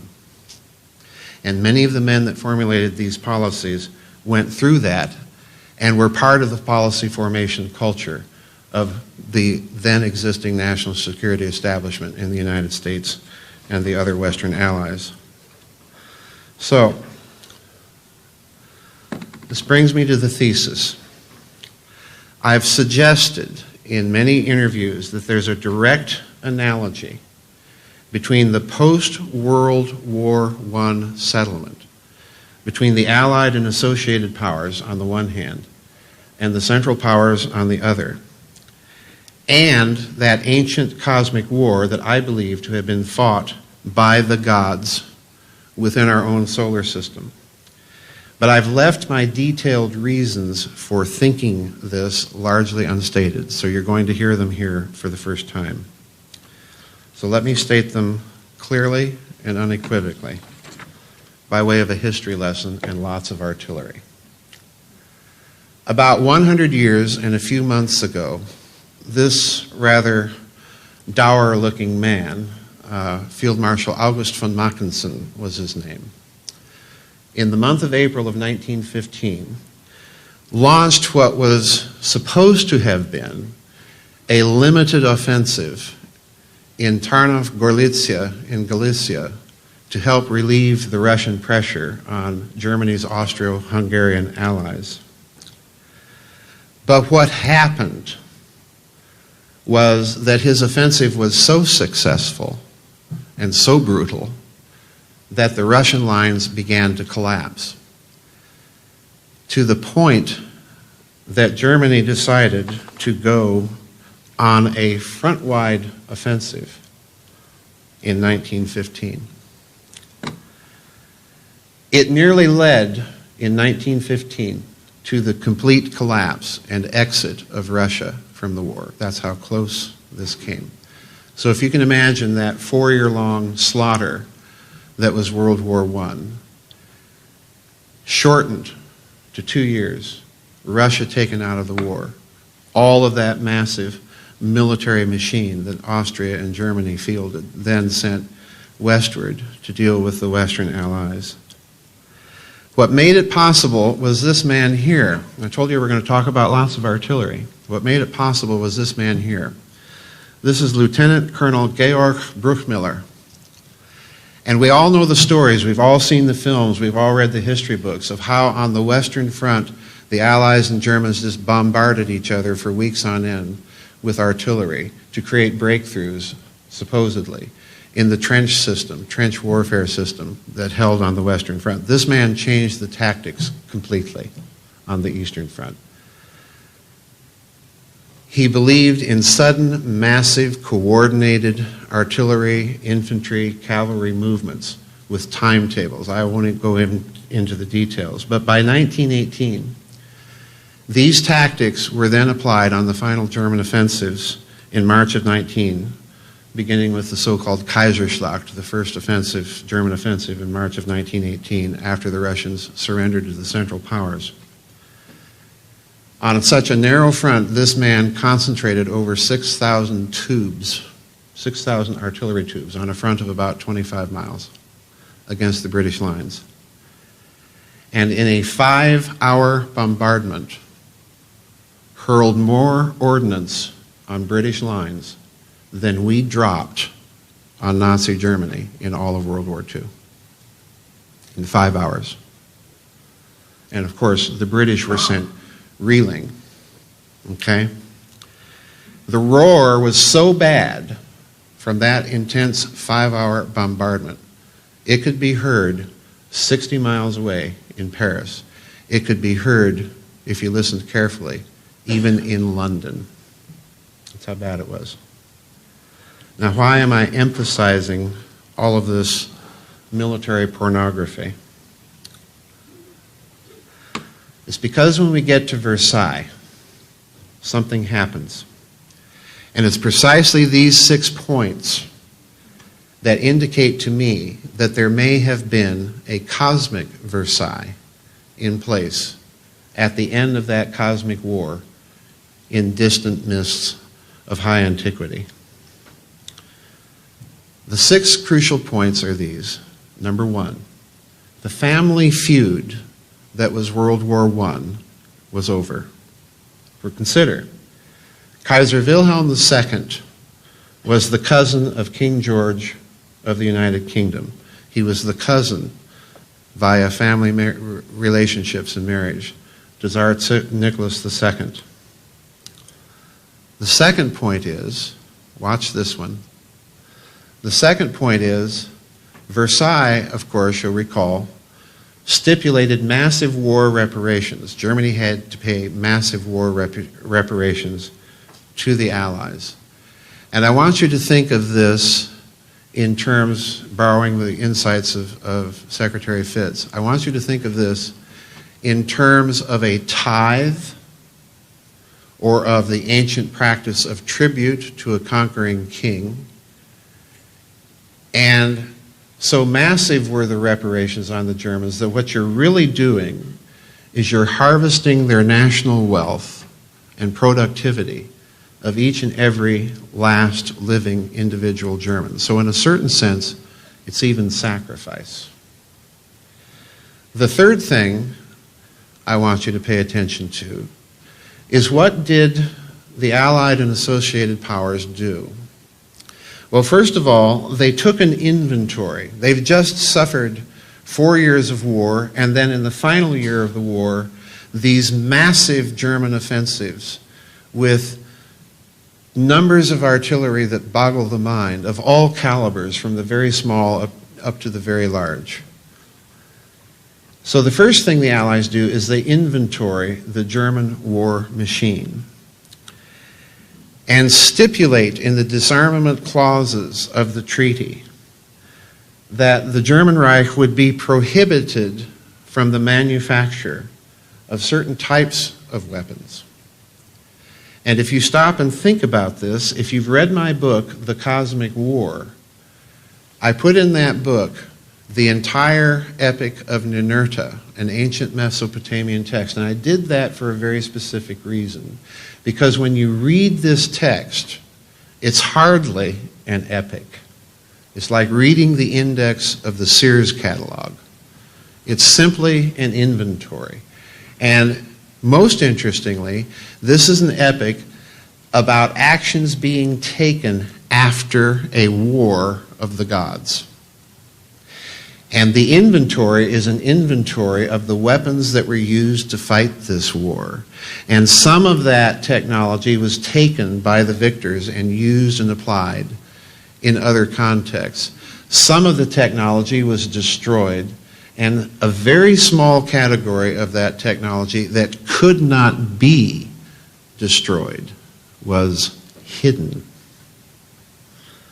Fourthly, as a part of the stipulation and provisions of the treaty, the Versailles system set up a system of monitoring to ensure German compliance with the treaty. In other words, you don't rely on the enemy that you just defeated to tell you, oh no, we're not building any of that. You set up a system of monitoring.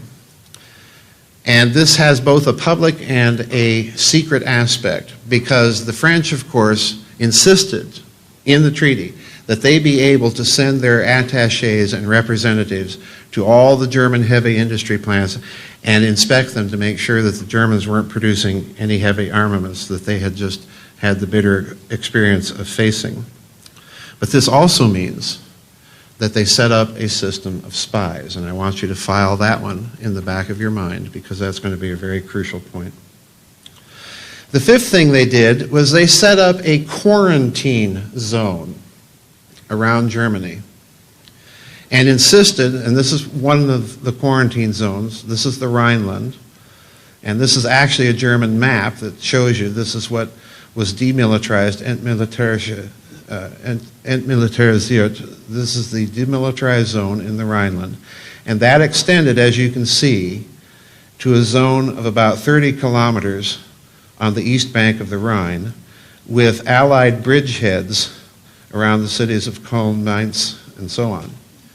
So that whole area was demilitarized. It was a quarantine zone. They were trying to confine any potential German military action to a jumping off position behind the Rhine River, should it ever happen. So they set up a quarantine zone, incidentally another one around the eastern part of Germany in a rather different way. And I want you to file that one in the back of your mind. And then finally, the most significant point, World War I was really sort of Act I, as we know, in a great world war that the world fought from 1914 to 1945. And World War I ended more or less as a stalemate. Everybody's exhausted. We want to go home. We're tired of fighting. Let's call it quits. Now, if the national security establishment is formed in this crucible, this is the way they're going to look at things. They're going to look at recent human history, World War I, World War II, and apply this Versailles template to the reading of ancient texts and ancient mythology. So let's look more closely at this. What was World War I? Well, as I've indicated, it's basically a family feud. The Hohenzollerns are related to the Habsburgs, are related to the Windsors, also known as Saxe-Coburg und Gotha, are related to the Romanovs, are related to the House of Savoy in Italy. It's a big family feud. Interestingly enough, when you go back and look at the ancient Mesopotamian texts in particular that refer to this cosmic war, what you see is a war fought among the gods, which if you look at the gods, they're all related to each other. So it's a big family feud. It's a big civil war. Enki, Tiamat, Nergal, Mars, incidentally, Ninurta. These are all related to each other by dint of their descent from the supreme god On. And the Greeks have their versions of this, the Romans have their versions of this, the Aztecs have their versions of this, the Vedas have their versions of this, the Bible, Lucifer, Michael, the war in heaven. Everybody has a version of this cosmic war. So now, look at something else. In the Versailles Matrix, you have pay reparations. You pay us X amount of billions of dollars of Reichsmarks per year, or be subject to invasion, military occupation of your industrial zone, and compulsory payment taken out in the form of actual barter, actual dismantling of industrial plants and shipment back to France. And this, in fact, did happen in 1923 with the French occupation of the Ruhr Valley. They actually physically went in with military force, occupied the industrial heart of Germany, and compelled the Germans to make payment. Now, if you look at the ancient practice, what's sacrifice? Pay the tribute, pay the sacrifice, or be subject to military occupation, deportation oftentimes, look at the ancient Assyrians, or make your sacrifice, make your animal sacrifice, your human sacrifice, and if you don't, you'll have bad crops if you don't make your sacrifice to the gods. Now, I want to stress something here that's very important. If you look at most of these ancient texts and traditions, sacrifice begins to rise, begins to become an acceptable practice after some sort of war. Okay? So with that in mind, let's look at something else.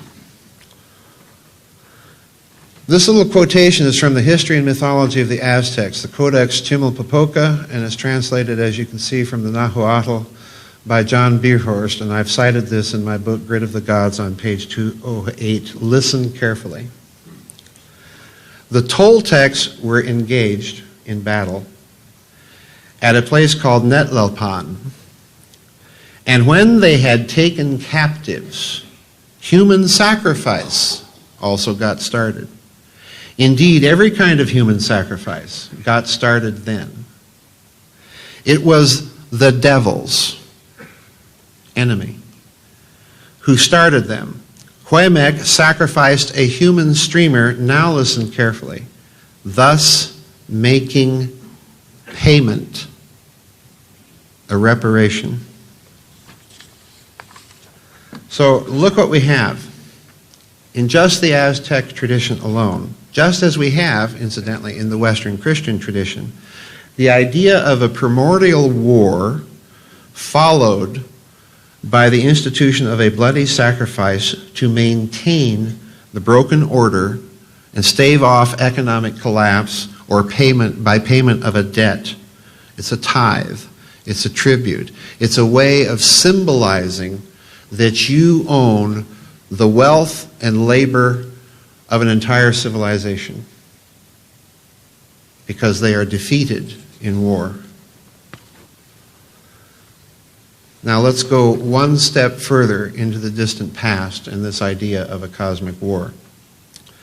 Sacrifice is also viewed as an analog to dismemberment that you see in some cosmological and metaphysical processes of the differentiation that leads to creation. In the Vedic text, this whole process of differentiation that creates all the fullness of diversity that you and I know and experience in everyday life, this is described in the Vedic texts as dismemberment.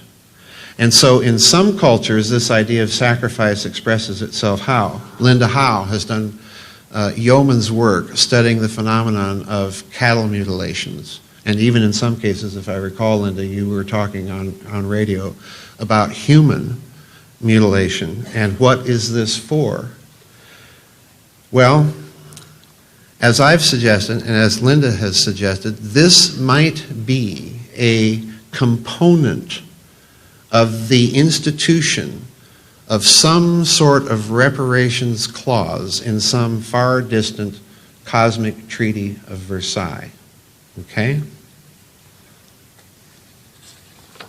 Oops. Now let's look at something else Versailles did in more detail and compare it to the ancient text. Let's look at the inventorying and destruction process. The Treaty of Versailles, for example, demanded that Germany turn over copies of its big road mobile 17-inch siege guns, the so-called Big Berthas that they used in World War I, you know, firing a shell that weighed a ton. And that Germany also turn over, especially to the French, a copy of the Paris gun. If you don't know what the Paris gun was, the Paris gun was a gigantic cannon that the Germans used to shell Paris from over 70 miles away. And that may seem unrelated to the phenomenon of space, but we're going to talk a little bit more about it in a moment. The Germans refused to turn over a copy of the Paris gun to the Allies. In fact, they claimed that they had destroyed it completely and destroyed the plans. And in fact, they went further. They passed a law after World War I forbidding any German who knew anything about the gun or had worked on it or maybe been part of its crew from talking about it to anyone. That was classified a top secret state secret. The Allies, for their part, carted off what weapons they could, studied them, number two, and made use of that technology from their former enemy in both military and other applications. This is sounding a bit like the Epic of Ninurta. And number three, they destroyed, or insisted that the Germans destroy, as much of the really nasty stuff that they could, and ordered the Germans not to build any more of it. And as I said, don't think you're going to get away with it because we're going to keep an eye on you. So in other words, don't build any more of these, and don't build any more of these.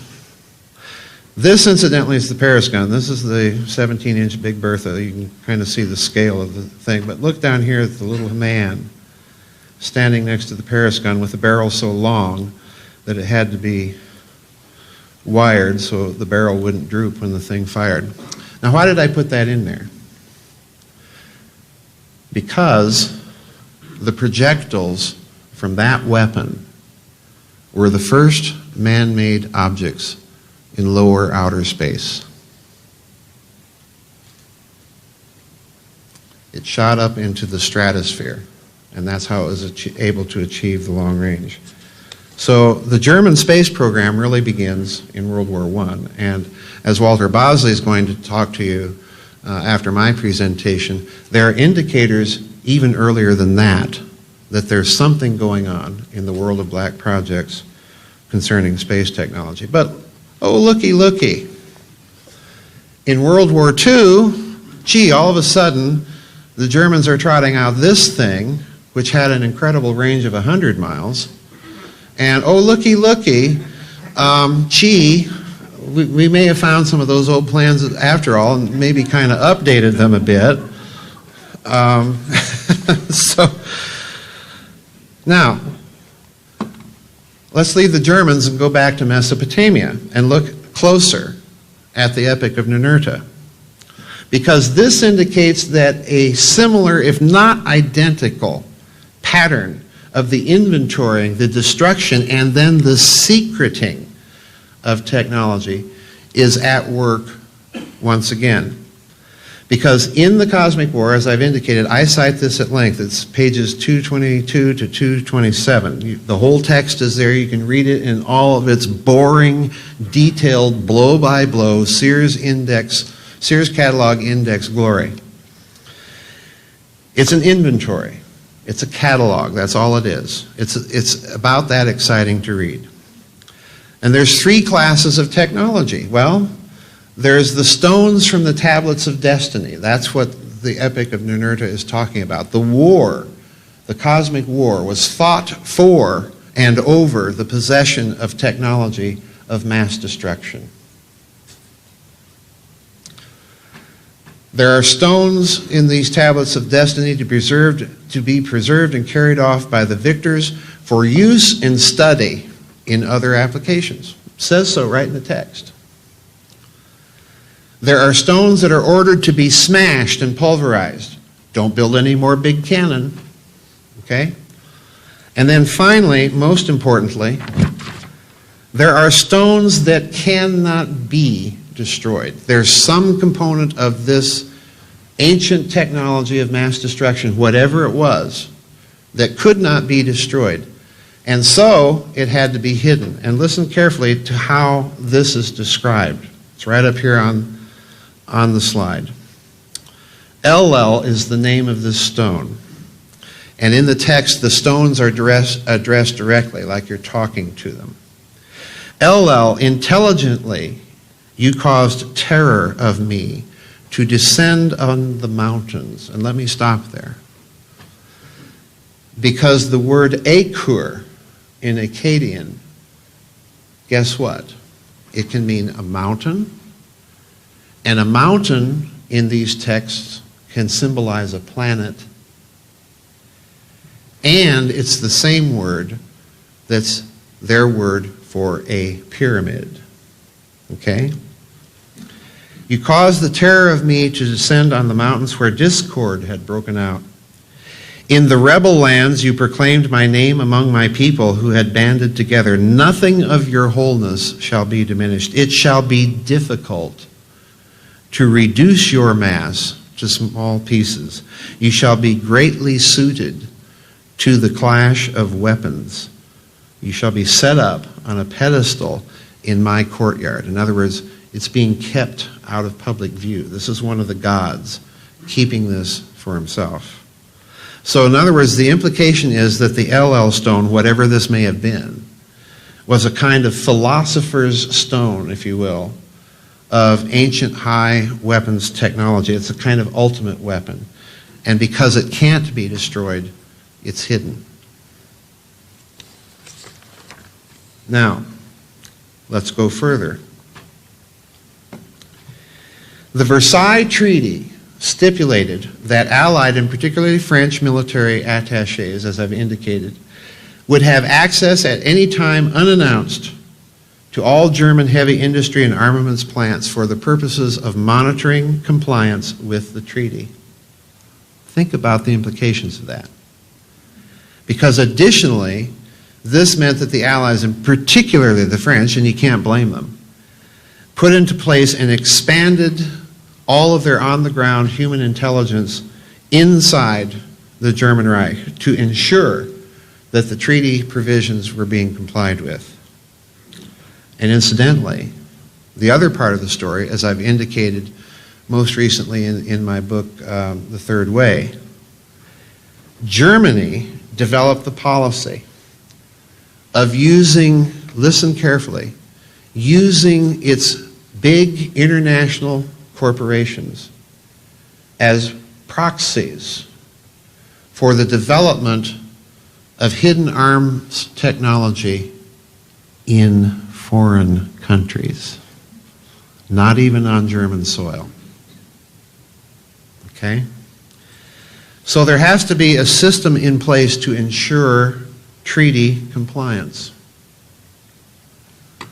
Now let's go back to some ancient texts. Ever heard of the Watchers? Now, this is the Slavonic text of the books of Enoch. And this is the Oxford translation. I have a copy of this. I photocopied the cover here. 1896. It's a difficult text to get a hold of if you want to read the book of Enoch in a scholarly presentation with gobs of footnotes. This is the book I would recommend. But now listen to what it says. This is from chapter 18, verses 1 through 3. The men took and brought me up into the fifth heaven. And by the way, what's that reference mean? St. Paul ascends to the seventh heaven, fifth heaven. What's all of this numbering of heaven? What does that really mean? And I saw there many hosts, not to be counted, called Grigori. And their appearance was like men, and their size was greater than that of the giants. In other words, to put it bluntly, they're talking about our genetic cousins. And their countenances were withered, and their lips were always silent, unquote. In the footnote to this passage, the translators, Morphle and Charles, note that the Grigori is another name for the Watchers, that class of humanoid beings whose duty it was to watch and, if necessary, guide, that is to say, interfere with, human affairs. Question: why was it necessary for humanity to be watched and guided? And I submit that the answer may be that in the aftermath of a cosmic war, which incidentally, in my view, may have included the destruction of an entire planet, all of Star Wars, it's what you would do. You'd destroy the inventory and technology that made such a war and the destruction of an entire planet possible, number one. And number two, you'd prohibit the development of that technology again. And number three, you would muddle the science to prevent humanity from achieving that kind of technological prowess again and misapply it. And you'd try and mold and direct human affairs. You'd have, in other words, the ancient version of a covert operative or an agent provocateur trying to steer events and shape public opinion and socially engineer society by dint of those types of intelligence operations to prevent, it's a form of soft power, to prevent the recurrence of a war of that destruction again. And this is exactly, of course, the Versailles template. But then, the translators go on to state something else in their footnote. I live for footnotes, by the way. They state that, quote, the text cannot mean that all the Watchers rebelled. In other words, whatever this war of the gods was, whatever this civil war in the ancient pantheon, like the Habsburgs and the Hohenzollerns and the Windsors and the Romanovs and the Savoys fighting each other, whatever this ancient war was, not all of the people in that category of ancient Watchers or Grigori rebelled. But it was from that class that the rebels proceeded. So note the implication carefully. What you have now are two post-war, post-cosmic war elites. A good one, the victors, and a bad one, on or near planet Earth, watching and manipulating humanity. And again, World War I was, by any account, an unsuccessful war, because what did it leave in place in the defeated nations, especially Germany? Well, the Kaiser was gone, but that whole infrastructure, that whole German version of the deep state, the military class, the general staff, the industrialists, the big bankers, that whole class atop which the Kaiser sat was left in place. So the elite continued. And what the ancient text is telling us is exactly the same thing. The elites of both sides in this cosmic war continued. So they go on to state, it is, of course, just possible that the writer's scheme may differ from its conception above and be as follows, and listen carefully now. The rebellious Watchers, with their prince Satanael, are confined to the fifth heaven. Again, what's this numbering of heaven? The subordinate angels who followed them are imprisoned in the second heaven, whereas the Watchers who went down to earth and sinned with women are imprisoned under the earth. unquote. And this is from pages 20 to 22. It's the note on the fifth heaven in the Morphle Charles text of the Book of Enoch. What you have here, my friends, I submit to you, is a quarantine zone. Somewhere out there in outer space around planet Earth, and to some extent inclusive of planet Earth. It's a cosmic Versailles template. So what do we mean by the fifth heaven, by the second heaven, by the seventh heaven? Why these constant references? And again, the Versailles template is very helpful here. Because Morphle and Charles also go on to state in their footnotes that it was, quote, under, listen carefully, under the sphere, idem est, within the orbit of the moon, which is the least under all, and is a firmament, and there the souls of the demons are. And note conversely that in pagan traditions, it's not the place that is reversed, but the moral status of the people within it that is reversed. Because for the Stoics, and even for an early Christian writer by the name of Tertullian, this within the orbit of the moon quarantine zone is the abode of the blessed. But you still have this conception of fifth heaven, seventh heaven, second heaven, under the sphere of the moon.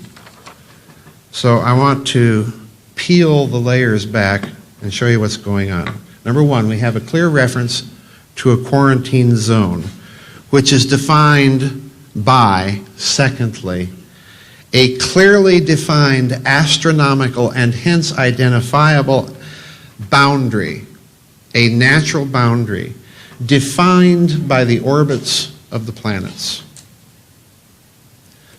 Demilitarize the Rhineland. What did the Allies do at the Treaty of Versailles?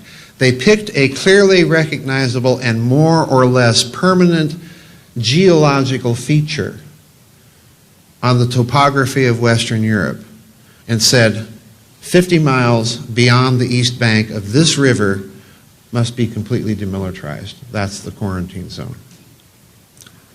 Thirdly, note what else has happened. Because with the reference to the moon, a natural base of operations is created for anyone intent upon the long-term observation of humanity in planet Earth and its compliance with any possible, maybe hypothesized, cosmic Versailles treaty. And since the moon is ready to hand, number 4, this might explain the sudden spike of UFO interest in and interference in human nuclear and thermonuclear weapons systems during and after World War II. And finally, there's clear indication that whatever the results of this cosmic war were in terms of interstellar politics or what have you, that the result clearly is that both parties to this conflict and their elites survived. So, we're in a bit of a moral muddle. Did the good guys win? Did the bad guys win? Are we the bad guys? Are whoever's out there the bad guys? Or neither? Now, we're getting to the crunch here. Because what might this mean for the national security state, for the establishment, as they're noticing these parallels, or possibly studying these parallels between modern human history and ancient texts? What are the implications for a secret space program?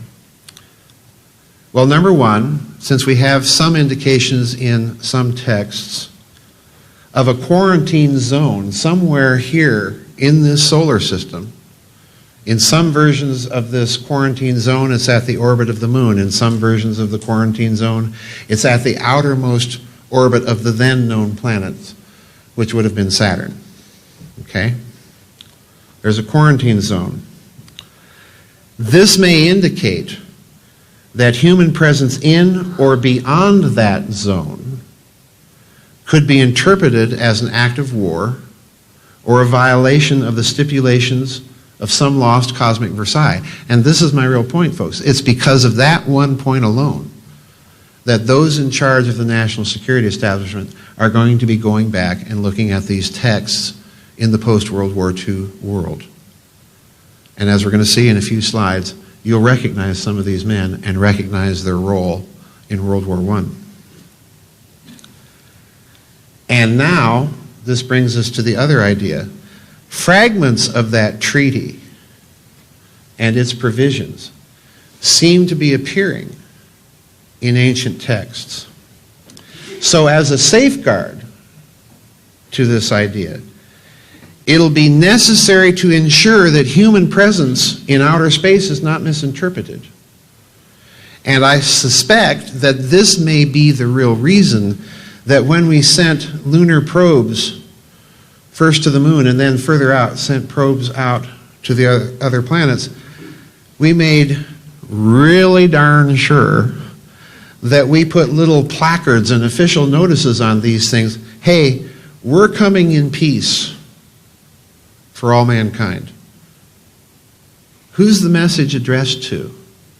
Why would they have suspected or insisted upon putting a message like that? Was it just to have a monument up there on the moon?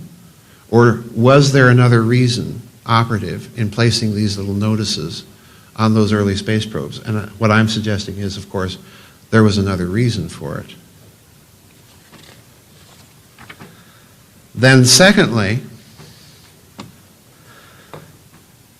Adolf Hitler, of course, in 1936 remilitarized the Rhineland. He said enough.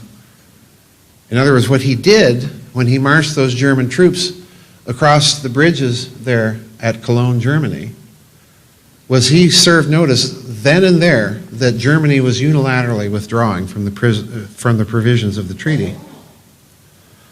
So now let's look at the implications of what a cosmic Versailles might be, because as human international commerce becomes increasingly reliant upon space-based assets for financial clearing, stop and think of where we would be right now if we didn't have assets in outer space to conduct our transactions, or for that matter, our global positioning, our Google Maps, and so on and so forth.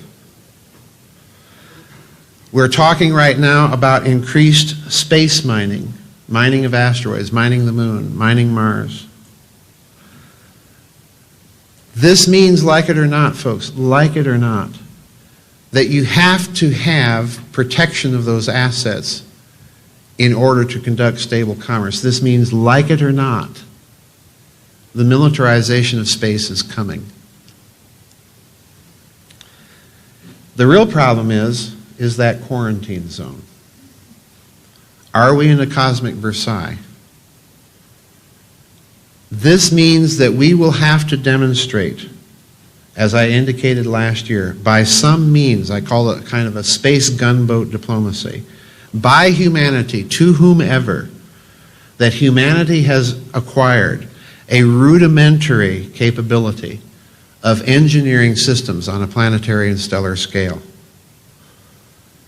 and that we might have the potential to weaponize systems on those scales, because you can't take anything for granted. If you fought a cosmic war in the midst of prehistory right here in the solar system, and if they're still out there, and if they're still watching, you know, lots of ifs, but this is a game that you cannot get wrong. You must assume the worst case scenario. You must. That's why you put into place all of these secret black projects to ensure that the next time around, humanity will be able to defend itself against the interference from the gods or the demons or whatever. Those types of demonstrations, that type of space gunboat diplomacy, that type of, if you will, interstellar psychological operations, might be, therefore, intended to force a renegotiation of the tribute and sacrifice component of any cosmic Versailles that might have been put into place long ago, particularly since it will not be lost upon the technocrats and oligarchs of any such breakaway civilization or secret space program that with the advent of Christianity and its influence over a significant part of the world, that the payments of sacrifice ceased completely. Why? Well, in Western Christian thinking, because Christ makes what? The perfect and infinite sacrifice. So that whole system goes. But that might have been a treaty violation, you see. So that renegotiation, let's think in more modern terms. That renegotiation might have taken the form of commodities payments or of slaves. And by the same token, if that ancient treaty stipulated, well, we need so much sacrifice from you, symbolize it, by offering your firstborn or whatever, it might mean that that whole sacrifice culture simply went underground. And I think if you stop and think of certain things in the news over the past few years, there's some suggestive evidence out there that that might indeed be the case.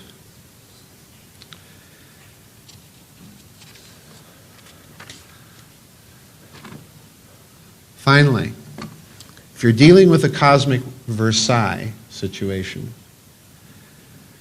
then the clear implication are also, first of all, both sides survived. Secondly, and the question is, are they still around? And secondly, that the first stage of the conflict is over. And that means there's a possibility of a second one. And therefore, a renewal of it at some stage in the future. Could this be the reason that we've been reluctant to pursue the manned space program beyond the moon landings in the 1960s, to extend that manned program into outer space, further away from Earth? Now, given that this Versailles template, as I'm calling it, dictates that not only some sort of quarantine zone was established or instituted in local celestial space around clearly defined astronomical boundaries under the sphere of the moon, and incidentally the expression under the Earth, I think, is an astronomical reference. It doesn't mean under your feet in the ground. I think it means under the plane of the ecliptic. Okay? It's another one of those astronomical boundaries. This implies that there was some sort of monitoring or espionage project put into place to monitor humanity, to ensure compliance with those treaty provisions, especially in the manner of tribute, sacrifice, and making darn sure that humanity is not going to develop these technologies. So in other words, there's yet another reason perhaps for the secrecy of these black research projects. They're not trying to keep it secret from us, but perhaps from someone else. Okay? And we're all poker players here. Do you ever really show your whole card early on in the game? Of course not. So this means something else. Any program of the technological emulation of UFOs must be accompanied by a counter-espionage program to identify and mislead any watchers. Such a program would depend on a massive surveillance program. What do we got? And B, on the acquisition, listen, of a massive genome DNA database. Because remember what the text said? They look like us. They're just a lot bigger. A massive genome DNA database to identify those with non-human but humanoid genetic signatures, our genetic cousins. Think Ancestry.com. And now one final curveball. In my book, The Cosmic War, I recount this war from a lot of different ancient texts, and there's something I began to notice about these ancient tablets of destinies, these ancient technologies of mass destruction. I think they were biometrically activated. You had to have the right retina scan. You had to have the right DNA. Otherwise, they wouldn't work. That's why only the gods could possess them. And if you suspect all that, and if you're invading a bunch of Middle Eastern countries to collect artifacts, and not just oil, you're going to start looking for it. And the only way to do that is through a massive surveillance program coupled with biometric databases. Guess what the FBI wants to do right now? Huh?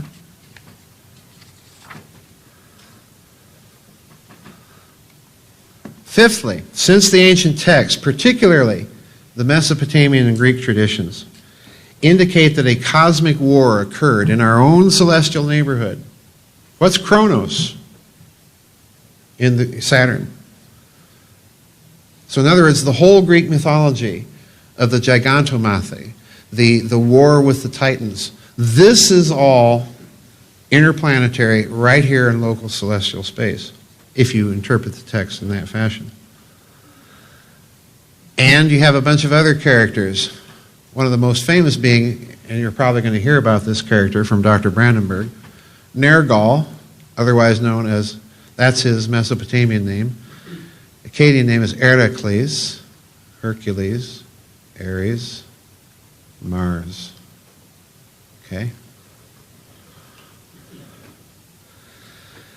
This means that there might be remnants of the technology used to fight that previous war on those planets. So what's humanity going to do? Leave it there? Set up an international planetary, historical site marker? Or go looking for it? So, while the public message placards on human space probes might indicate we come in peace for all mankind, the possibility exists that a covert purpose exists for the exploration of these bodies and for the recovery and analysis of some of these ancient technologies in our cosmic Versailles template. So final slide. If you've been counting the slides, this is the 33rd slide.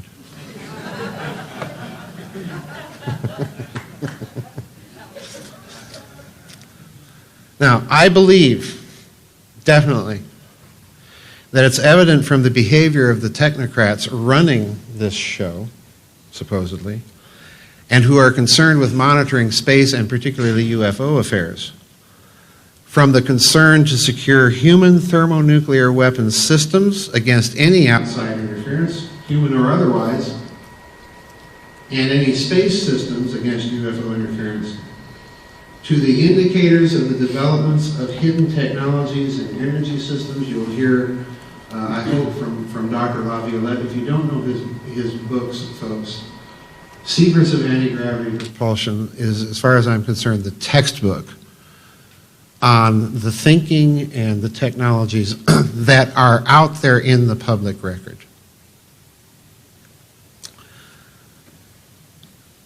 To the development of a massive surveillance state. Look what we're living in now. Rapid on-the-spot. Why all of a sudden are we hearing about rapid on-the-spot DNA sequencing technologies? To the sending of messages on human space probes assuring whomever of our peaceful intentions. Ja, wenn wir Mars to cross the Rhineland bridges, our intentions are entirely peaceful. Well, you know what the British response of the day was? Well, they're just marching back into their own country after all.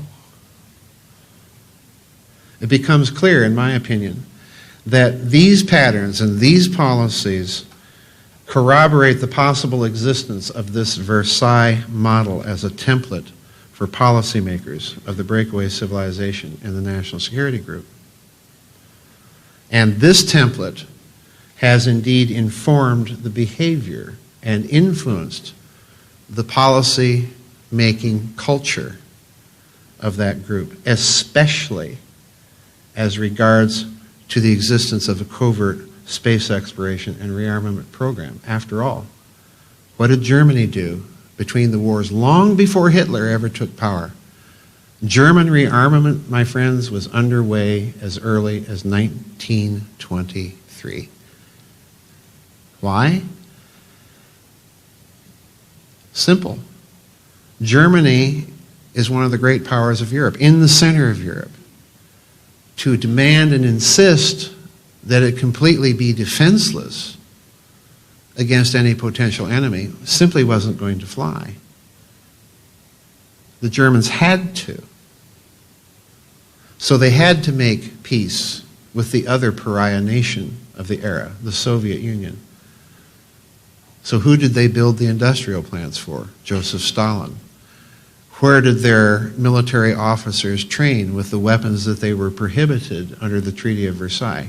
In Russia, with Russians that they would fight in World War II.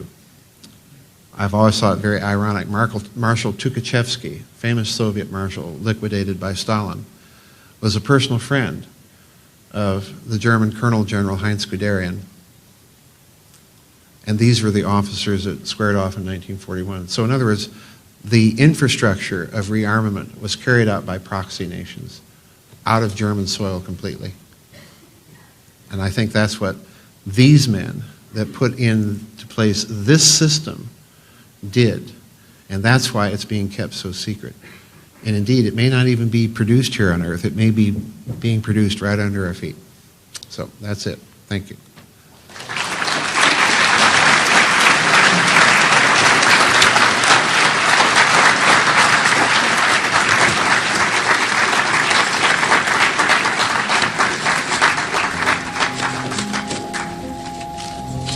Hey, we got you. I can see Isley talking there.